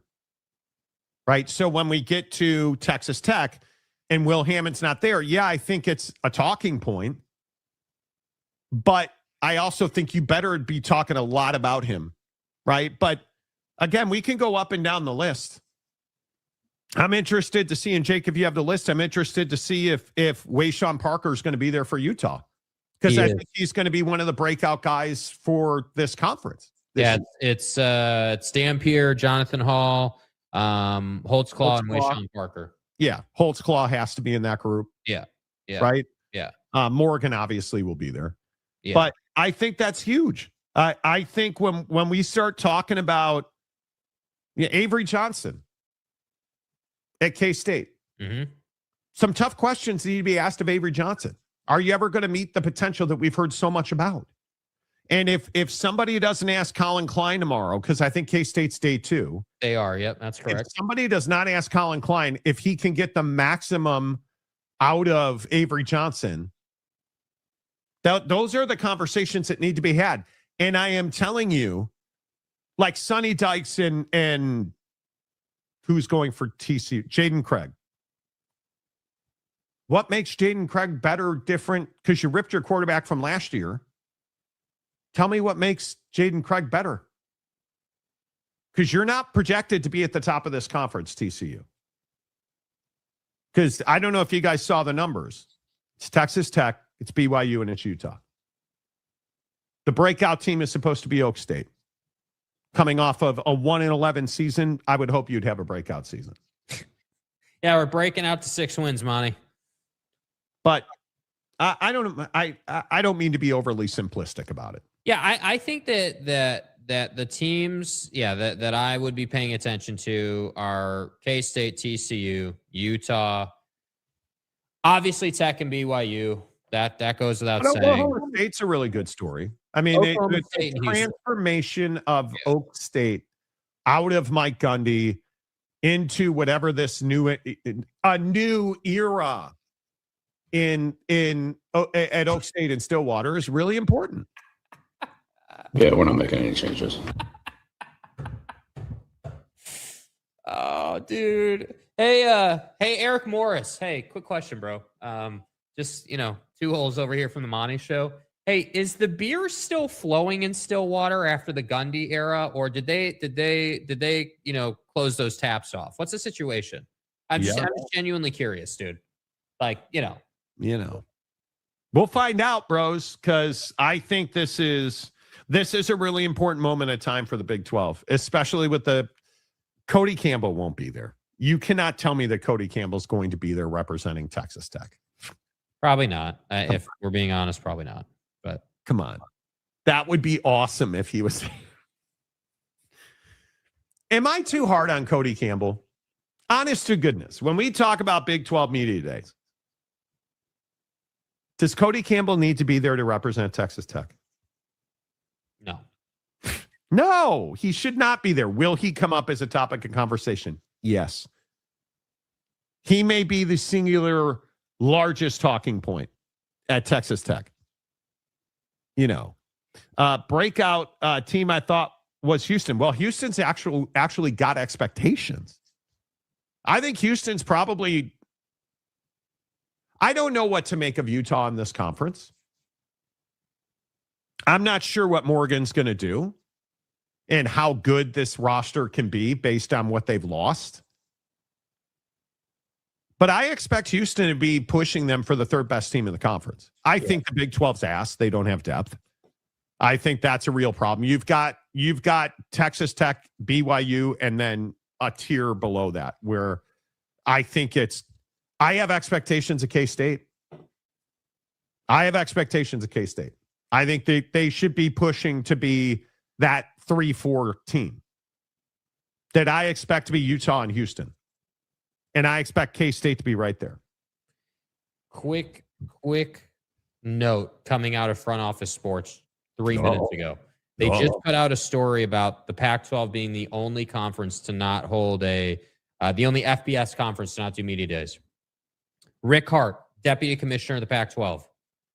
Quote, we talked about it. Those are expensive. Maybe you get 72 hours of publicity and then everybody moves on. Wait, I'm just, maybe I'm a little fuzzy. I could be a little fuzzy. But did we not just say that literally 20 minutes ago before they put this story out 3 minutes ago? Did we not just say they didn't do media days because it's too expensive and they don't want to talk about stuff? I just wanted to point that out for everybody in the room, just in case you guys, need a reminding about, the logic or, where we were at on the Pac-12. So anyway, just wanted to point that out. How do I do it? My greatness, my beauty, especially with this massive zit that I have, my beauty, I mean, it's just, I don't know how I do it. We did what we did. It comes naturally, my friends, my brilliance, my awesomeness. And we were saying that. It comes naturally. I just do what I just do things. Noel Ramirez, damn, what happened to the war chest they had? Well, because $600 million, brother. Yeah, Kirk Schultz is going to stand in the way and block the college. Brother. Did the hundreds of millions. Okay. Look at that. Bro, you're still on this right now. I will not root for Oak State until the board of BOR. Is that a bunch of rejects admits they were wrong? Nobody cares about Casey Schrum. Nobody. Not me, not you. Nobody cares. Nobody. The Board of Regents at Oak State did absolutely nothing wrong. Hate to break it to you. They did absolutely nothing wrong. And we'll hold you to this season. I don't want to hear a word out of you about Oak State when they are better than TCU. Not a word. Oh, Monty, I'm an Oklahoma State fan. I've always been an Oak State fan. Library card in this OSU polo. Monty? It's on the record. Check the tape on YouTube. Timothy. Monty, I've always been Oak State through and through. I was never a TCU Horned Frog, even though I was in the accelerated course. Shut up, Jake. The point is, listen, I'm in an intensive. And when I'm intensive like this, let me tell you something. I get deep. I get deep, bro. I have a Acropolis. I'm here. I'm here for Oak State. This is who I am. This is what I've been. You know, you look deep inside the rectals of the inches and feet up there, and you're going to see cowboy country, bitch. Length and girth. Probably too much. James, good to see you. As always. My guy. James, dude, are you going to hold your own media days at Buc-ee's for the show? James, are you gonna put up Pac-12 Media Days? Because Pac-12 Media Days isn't a thing this year. Maybe you could do it for him, bud. Are you stupid? Are you a stupid person? No. It has been 0 days since James interjected an Oklahoma State Board of Regents complaint. Safety calls for everyone to try harder. That's right. Nobody cares or knows who Casey Schrum is. And if you do, you do you and stuff. Nobody cares. Could not care less. It's not possible. When James talks, it makes me wish I could fast forward a live stream. Listen, man, this Board of Regents, we got to talk about this, okay? Casey Schrum and that, wow, she was so hot, too. Oh, my God. Anyway, what they did to her... and I will not talk about Oak State until they apologize to my bitch and until they make her whole again. Whoa. This Too is much, a family show. Monty, probably too much. Yeah, probably too much. Anyway, okay. How about Oak State versus TCU and Arlington? Bro, for the Big 12 title. Fingering this thing, dude. What's Arlington? Is that? Oh, that's the new TCU quarterback. He played at Harvard, right? Harvard. Jimmy Arlington. Heisman watch list. Speaking of Heisman watch list, will Oak State James give me credit? Even if they don't bring back Casey Schrum, will Oak State James give me credit for telling you that Bear Bachmeier is going to be a stud this year? LJ Martin's the best running back in the conference, and Bear Bachmeier is the best quarterback in the conference. Period. And I believe U.S. Americans will vote for Bear Bachmeier. Yes, Americans. Am I the only one that missed it when Teresa Gould said something very similar to U.S. Americans on that bite? Yes, Americans. I missed it. What did she say?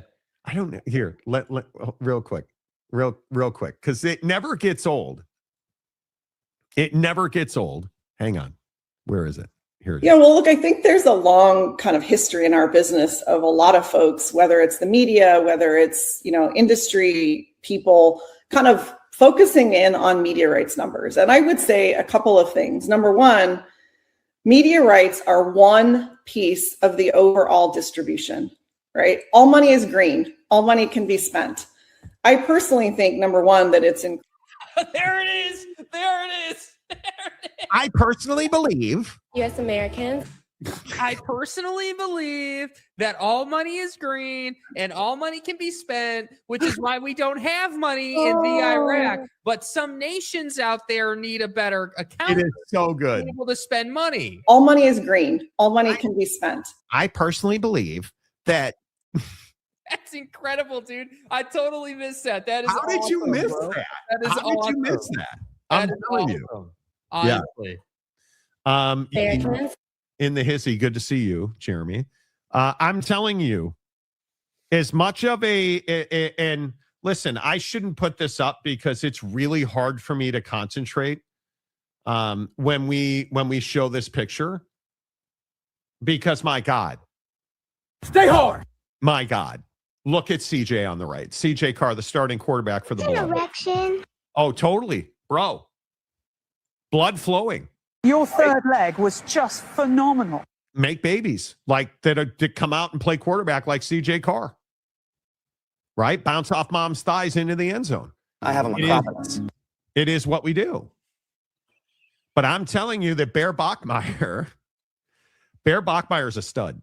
And I hope that he survives the absolute physical ass whooping that we're going to put on him in Provo. You're a BYU fan now. What do you mean? When I said the ass kicking that we're going to put on Bear Bachmeier in Provo? Oh, sorry. Misheard you. My bad. Just wanted to confirm. Sorry. Idiot. My bad. I'm telling you now that when we go to Provo, because I'm on the team, right? I was talking to my buddy Jesus last night, and he was telling me that he really needs me to put my hand in the dirt and go get the quarterback. We're not coaching Little League, buddy. Happy to help.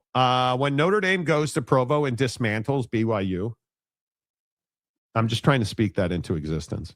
When we go to Provo and dismantle Bear Bachmeier, that will be his only poor performance because their schedule's not difficult. And I am telling you, when you don't have to play Texas Tech twice a year, I think there's a real chance that Bear Bachmeier ends up in New York at the end of the season for the Heisman ceremony. And you guys can laugh at me and you can tell me that, Monty, you're just drinking the blue Kool-Aid and you're a dead Mormon. That could be. I've never claimed to be anything but a dead Mormon. And I'll see you in Valhalla. But that doesn't change the fact that Bear Bachmeier is a stud and he's got the best running back in the conference behind him. Right? And I don't need the sacrament to tell me that. Right. That's as many church jokes as I can fit You don't in. need any crackers to tell you that. We get it. The body and the blood of Christ. Right. Stuff. Arlington State better than Tarleton State? 100%. Let me tell you. When they go deep at Arlington State, your sister doesn't survive. But it is what it is. Now, you don't speak the truth about the most overrated team to come out of South Bend. Well, that's the lacrosse team at South Bend High. They're not very good. Notre Dame football, on the other hand, world beater. World beater. Pac-12 should hire Caitlin Upton as the commissioner. Hey, man. I can't believe you guys didn't catch that first time. I completely missed that. That's a great catch by you. Yeah. Pac-12 Media Days will be on April 1st, sponsored by Magic City, home of America's favorite wings. See, that's more like that's good material. Don't you know, James? Don't you know? Ryan Duffley, I personally believe she said it, and she did say it, Duff. Yeah. I think you're right in Bear, but he has to continue to grow and see how he develops. And you know what, Bryce? I think that the thing that stands out to me so much about Bear Bachmeier is the mechanical improvements, but you can see he's put the work in. Bear Bachmeier, he is not, and I'm not being biased, or I expect CJ Carr to win the Heisman Trophy. You want to talk about a guy that's transformed from the cat that he was against Miami to open last year to the guy that he is through the end of last season, spring, and now into summer. He's a completely different quarterback. And the ball's coming off, but I can say the exact same thing about Bear Bachmeier. You remember a year ago, Bear Bachmeier was not supposed to be the starting quarterback at BYU. Right? And then the Retzloff thing happened, and the apartment, and the phone, and it was just watching movies, and And now all of a sudden, Bear Bachmeier's starting quarterback. Hey, now and performed admirably. Yeah. But I expect him to take a massive. I think he's the best quarterback in the conference. Yeah, no, I agree. No, I agree completely with that. I mean, I don't know who else it would be. I mean, obviously, Will Hammond's got Jaden Craig. You know, Jaden Craig. I mean, DJ Lagway. Wow. I mean, I just, I don't know how we're ignoring that. My God. Starting to get nuggets in from Big 12 Media Day. Nicole Auerbach is at Big 12 Media Days and is tweeting 7 minutes ago, quote, Texas Tech head coach Joey McGuire told me that the backlash to Brendan Sorsby's ruling was, quote, really tough to experience, particularly pointed comments made by ADs across the country. Said a lot of coaches reached out to check on him. Joey McGuire said Eric Morris texted a wellness check, and even Sark texted him and was like, man, this is not in the coach's manual anywhere. I'm just going to keep saying it, dude. If you keep playing the victim card and you're going to run this shtick out at media days all day long, you're not ever going to move on from this. Like, I can't believe this is such a tough topic to talk about or concept to understand, dude. I don't get it. Like, It's a tough concept, Jake. It's a tough concept to understand because self-accountability is the tough concept to understand. And they're not self-accountable at all. Right. And I think it is going to be a very tough. It's going to be a very tough place for Texas Tech to be. I think it's going to be very, very difficult. And I think it's interesting. Pete Thamel said, Joey McGuire tells ESPN that Will Hammond could well end up as the week 1 starter, which is earlier than his stated timeline from spring as Hammond recovers from an ACL. I think he could be, I really do. So they're still not willing to commit to him as being physically capable in week 1. So I think that's a huge talking point, and this is what I mean. This is the conversation. Now, if I am Texas Tech, and this is not going to be a popular answer, I would not talk about another moment about Brendan Sorsby. That shit is over with. Talk to me about Will Hammond. And I would say I am not. I understand. Listen, if I'm Joey McGuire, listen, you guys. I understand that you have to ask me about Brendan Sorsby, but I need you to understand that that's over with for me now. I am a month away from the football season. I'm here to talk about Will Hammond and my other quarterbacks. You want to talk to me about this defense? You want to talk to me about how I was a high school coach and I'm a great story because I went to the college football playoff? Please do. Shine that knob, bruh. But I am not talking about Brendan Sorsby. That's over with. That's it. I talked plenty about it. I talked way too much and said some really stupid stuff. And Cody Campbell, that loudmouth, won't stop talking about it. Go ask Cody about it. I'm not talking about Brendan Sorsby. If I am Joey McGuire, I am not talking about it. You need to move on. This Texas Tech football team, and hear me clearly, on July 7th, this should be a national championship caliber program at Texas Tech. And you still want to talk about Brendan Sorsby? Yes.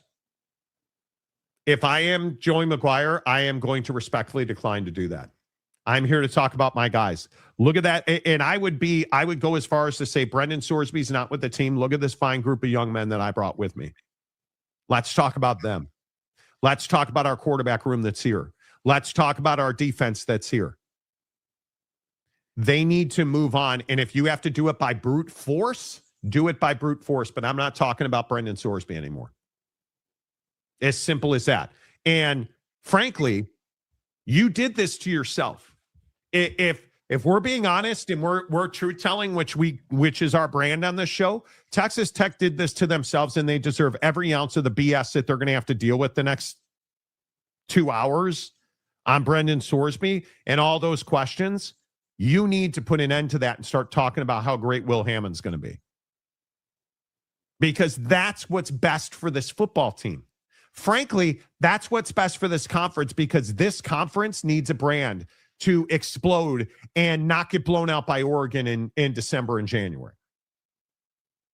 If we're being totally honest, Mm-hmm. that's what you need here. Couldn't agree more. You know, Jeremiah Champion. He likes the flag team. He actually is the coach of flag. It's the color guard. Same thing. Same thing. I'm so over this BS with tech. We need to move along. Focus on the upcoming season. Stop talking about it, man. Right? Totally agree, Jeremiah. I'm working. Damn right, Stepanik. Hope you're feeling well. Bryce Martin. We shouldn't need Will Hammond to beat Abilene.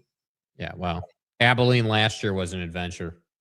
But he needs to get reps against Oregon State. Yes, he does. Oregon State's going to be a handful. I'm telling you right now. Oregon State's going to be a handful. Steve Stepanik, I'm still waiting for Notre Dame to be the Big Ten champions in hockey. Steve, why choose violence? I thought you were working, Steve. Apparently you got time enough to be typing this type of stuff out. Steve, I have very little happiness in my life. I'm married, so I don't have sex. You know, I wear a size 15 shoe. You do the math. The Cubs can't hit. The Bears play on a toxic waste dump in the state of Indiana. Patrick Kane's coming back to the Blackhawks. Probably not. Connor Bedard was taking a dump and blew his shoulder out. Again. What am I supposed to be happy about? Bro blew his shoulder out going front to back, bro. Did you guys see that with Connor Bedard? He's in a workout, like a practice, like a camp workout. Just skating around. Oh, yeah, let's fall and break our shoulder. Like he hurts his shoulder and skates up. Like, fuck off.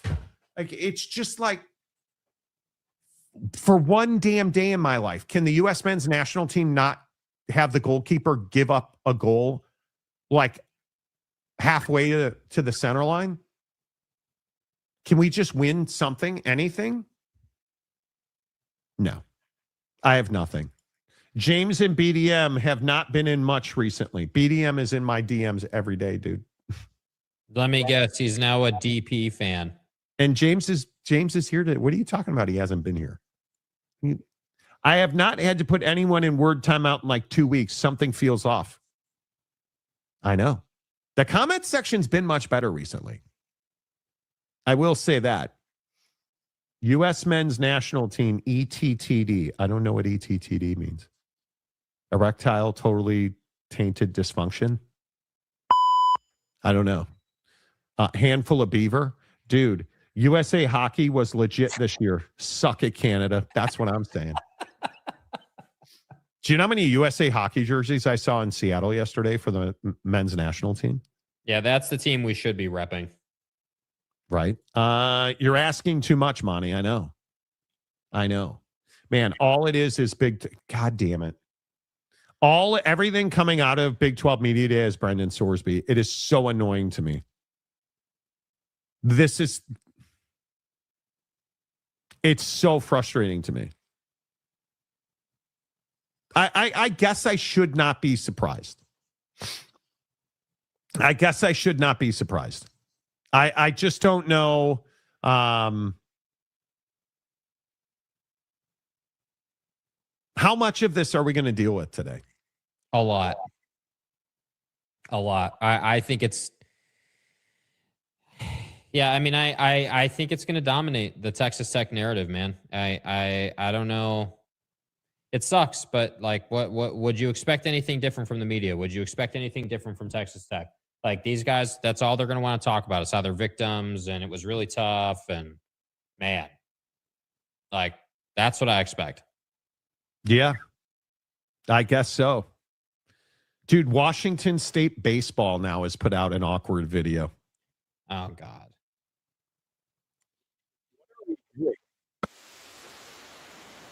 I mean, you can't. No. Excuse me. Okay. And we're not going to be able to play it for you today. Go find WSU Cougars. At least it's athletes. They asked us what was next. I can't do it with Washington State in the Pac-12, you guys. And I know I'm all over the place, but I'm trying to keep up on the role of I'm trying to keep up on the roll of news out of the Big 12. I'm just telling you now that I'm tired of talking about Brendan Sorsby already. I'm tired of talking about it. I don't want to hear about it.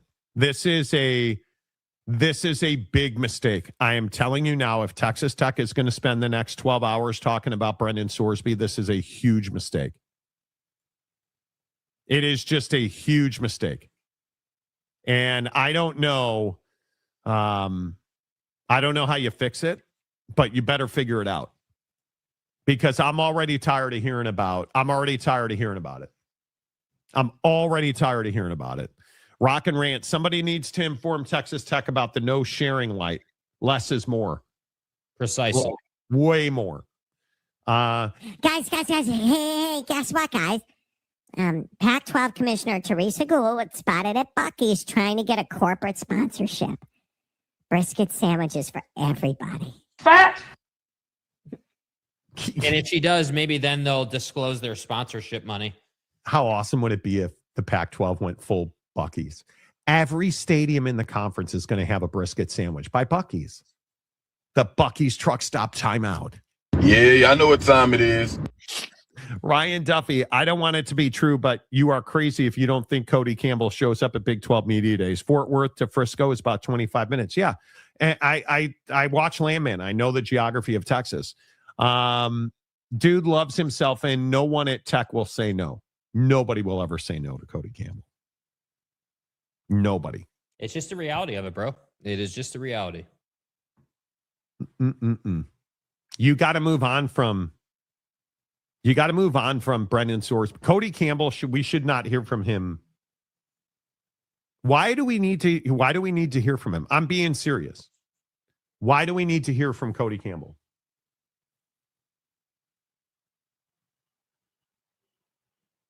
I don't know either. And if anybody in the comments section would like to inform me, why does Cody Campbell need to be doing interviews? Yeah, that's exactly right. Why does Jerry Jones need to be talking about the Cowboys? Like, at some point, you need to stop talking. You need to stop talking. Because I got bad news for Cody Campbell. You're bad for Texas Tech and you're bad for college football.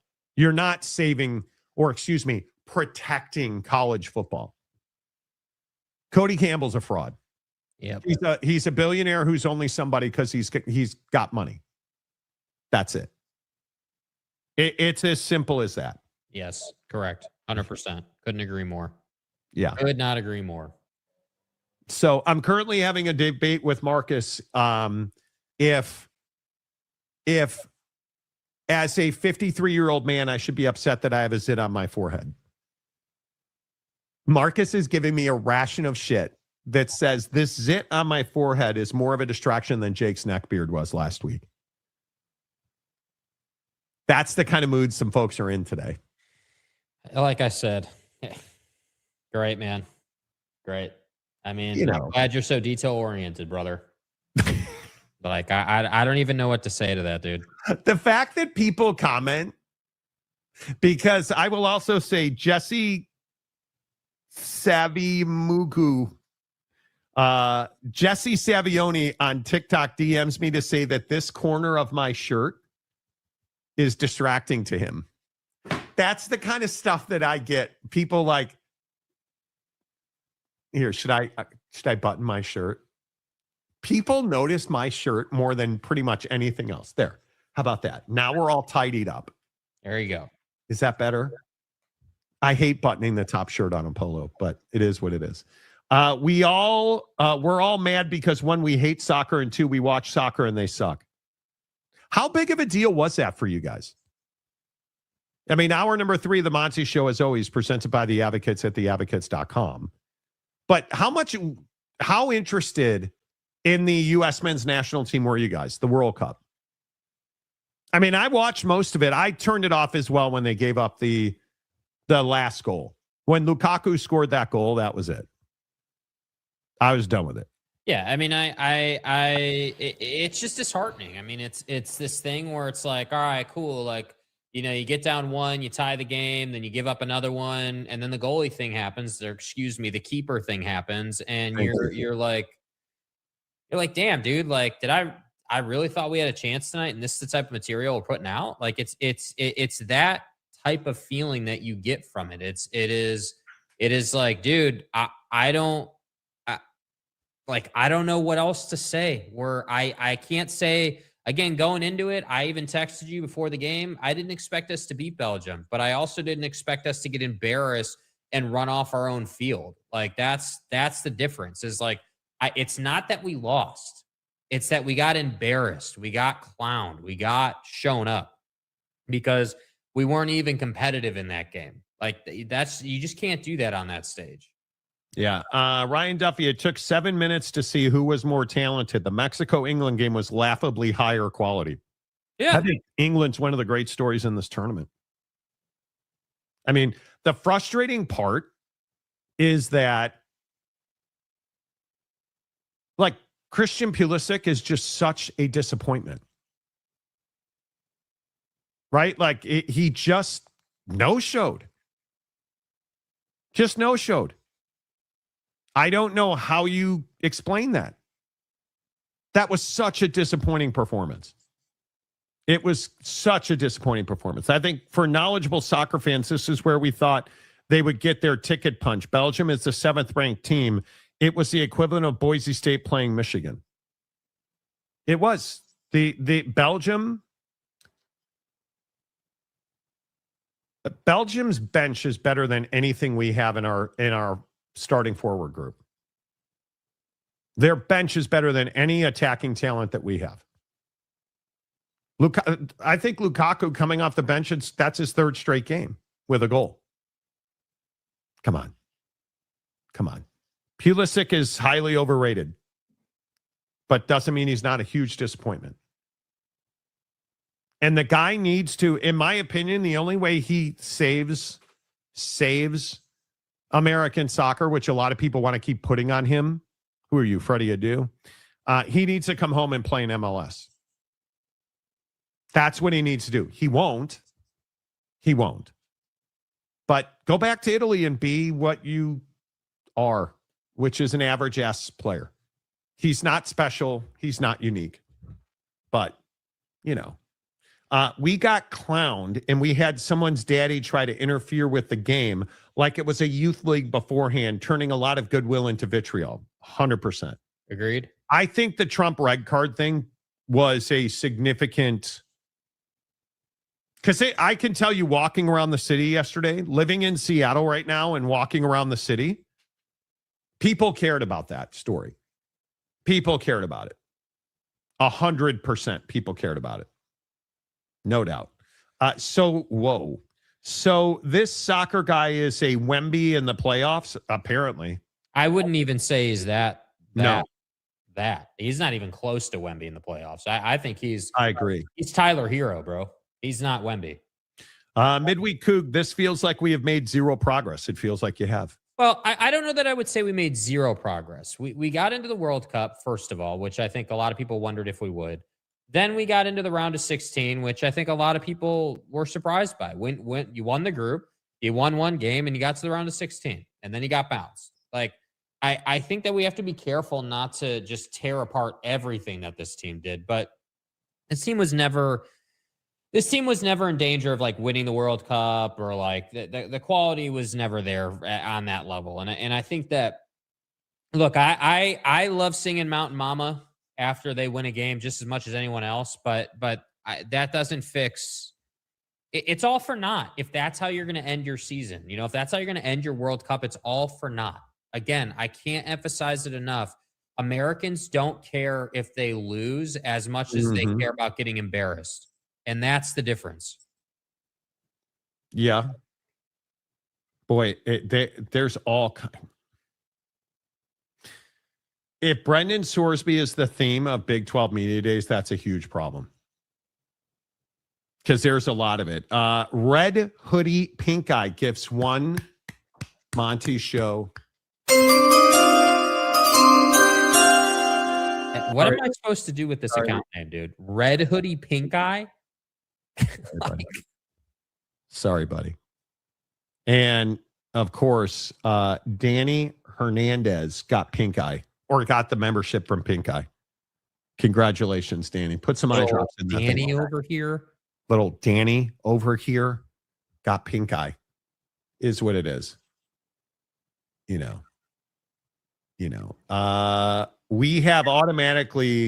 were automatically in the World Cup as a host nation.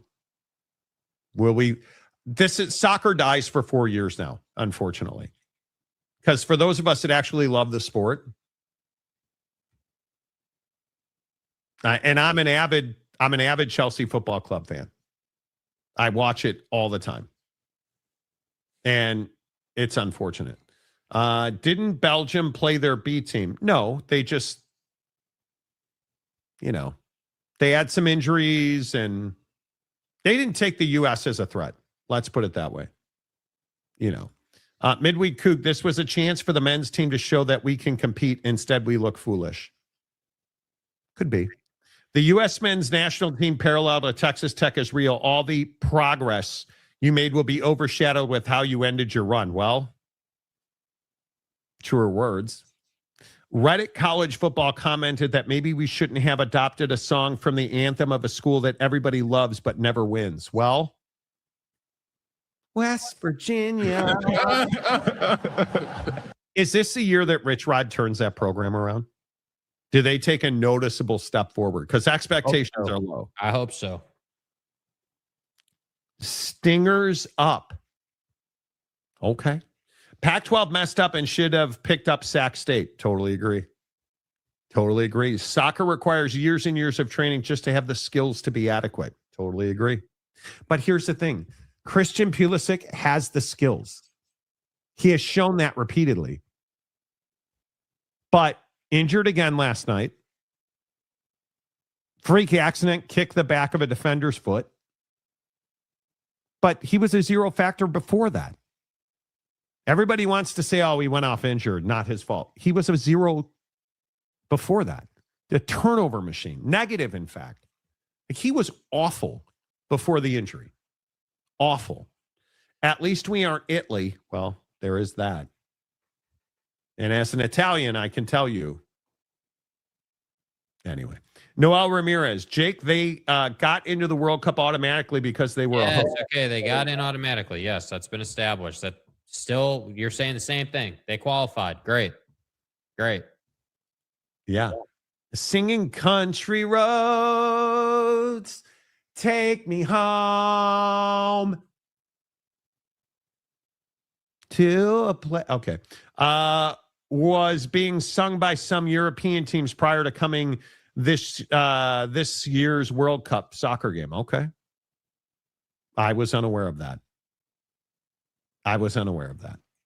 So, Dale Donuts, how are you? Pac-12, I think, is not even truck stop. Big 12 keeps that as long as Lubbock is present. Okay, so what conference doesn't have a truck stop in it? And I'm assuming truck stop conference is an insult, which I don't really understand. Because every conference, again, I say this all the time, the flyover conference. Well, who doesn't have a planes flying over their conference? Monty singing all the dogs in his condo building now howling. Could be. I sing very well, though. Scotland started the country road thing. Okay. No, they didn't. We did. You're wrong. We start and finish everything, remember? We're American. Do you guys see Buddy flew to Turkey? Hey, real quick before we go today. Did you guys see, do you remember the bomb that went off in Monaco? So if you don't know, the enclave of Monaco. This arguably the safest square mile in the entire world. Nothing ever happens there. Till a couple of weeks ago, when a terror attack, somebody set off a bomb that essentially maimed an entire family of Ukrainian exiles. Right? This dude and longtime girlfriend and his son were living in Monaco, billionaires, through thieving, whatever you want to call it, allegedly. Well, a bomb went off on their doorstep, took the legs off of this guy's girlfriend, longtime partner, wounded him and his son. The man who lit the explosive fled from Monaco into France. And there was a manhunt. Never found the person.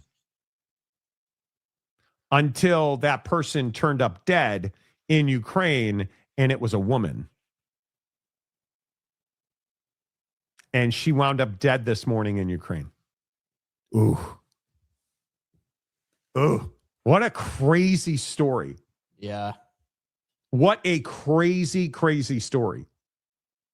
And then Buddy landed in Turkey this morning for a summit. Turkey. Yeah, the world we live in is crazy. Pac-12 is the truck stop across from the Buc-ee's. Okay. Closest Buc-ee's to a Pac-12 school, I have no idea. Could be Love's Truck Stop Conference. What's the best truck stop in the country? Probably Love's. Yeah, probably Love's. Probably. Do people not realize there are trucks in California, hence they are also truck stops? Like a lot. Yeah. I'll still never understand that. I'll never understand it. Yeah, share the Monty Show, you guys. Hit the like button on the way out the door. Share the Monty Show. Be safe. Be well. We'll be back tomorrow with full reaction from day one of Big 12 Media Day. We'll get you ready for the Pac-12 Media Day that's not happening. Because they're broke. We'll have more on that. Because after an office sports interview, you know it's going to be. The assistant commissioner essentially said, yeah, it's too expensive. We didn't want to do Pac-12 Media. That feels good. That feels very good. The Monty Show is always presented by the Advocates at theadvocates.com. The best injury attorneys in the business, 24/7, 365 at theadvocates.com. Hit the like button on the way out the door. Until tomorrow, say goodbye, Jake. Goodbye, Jake.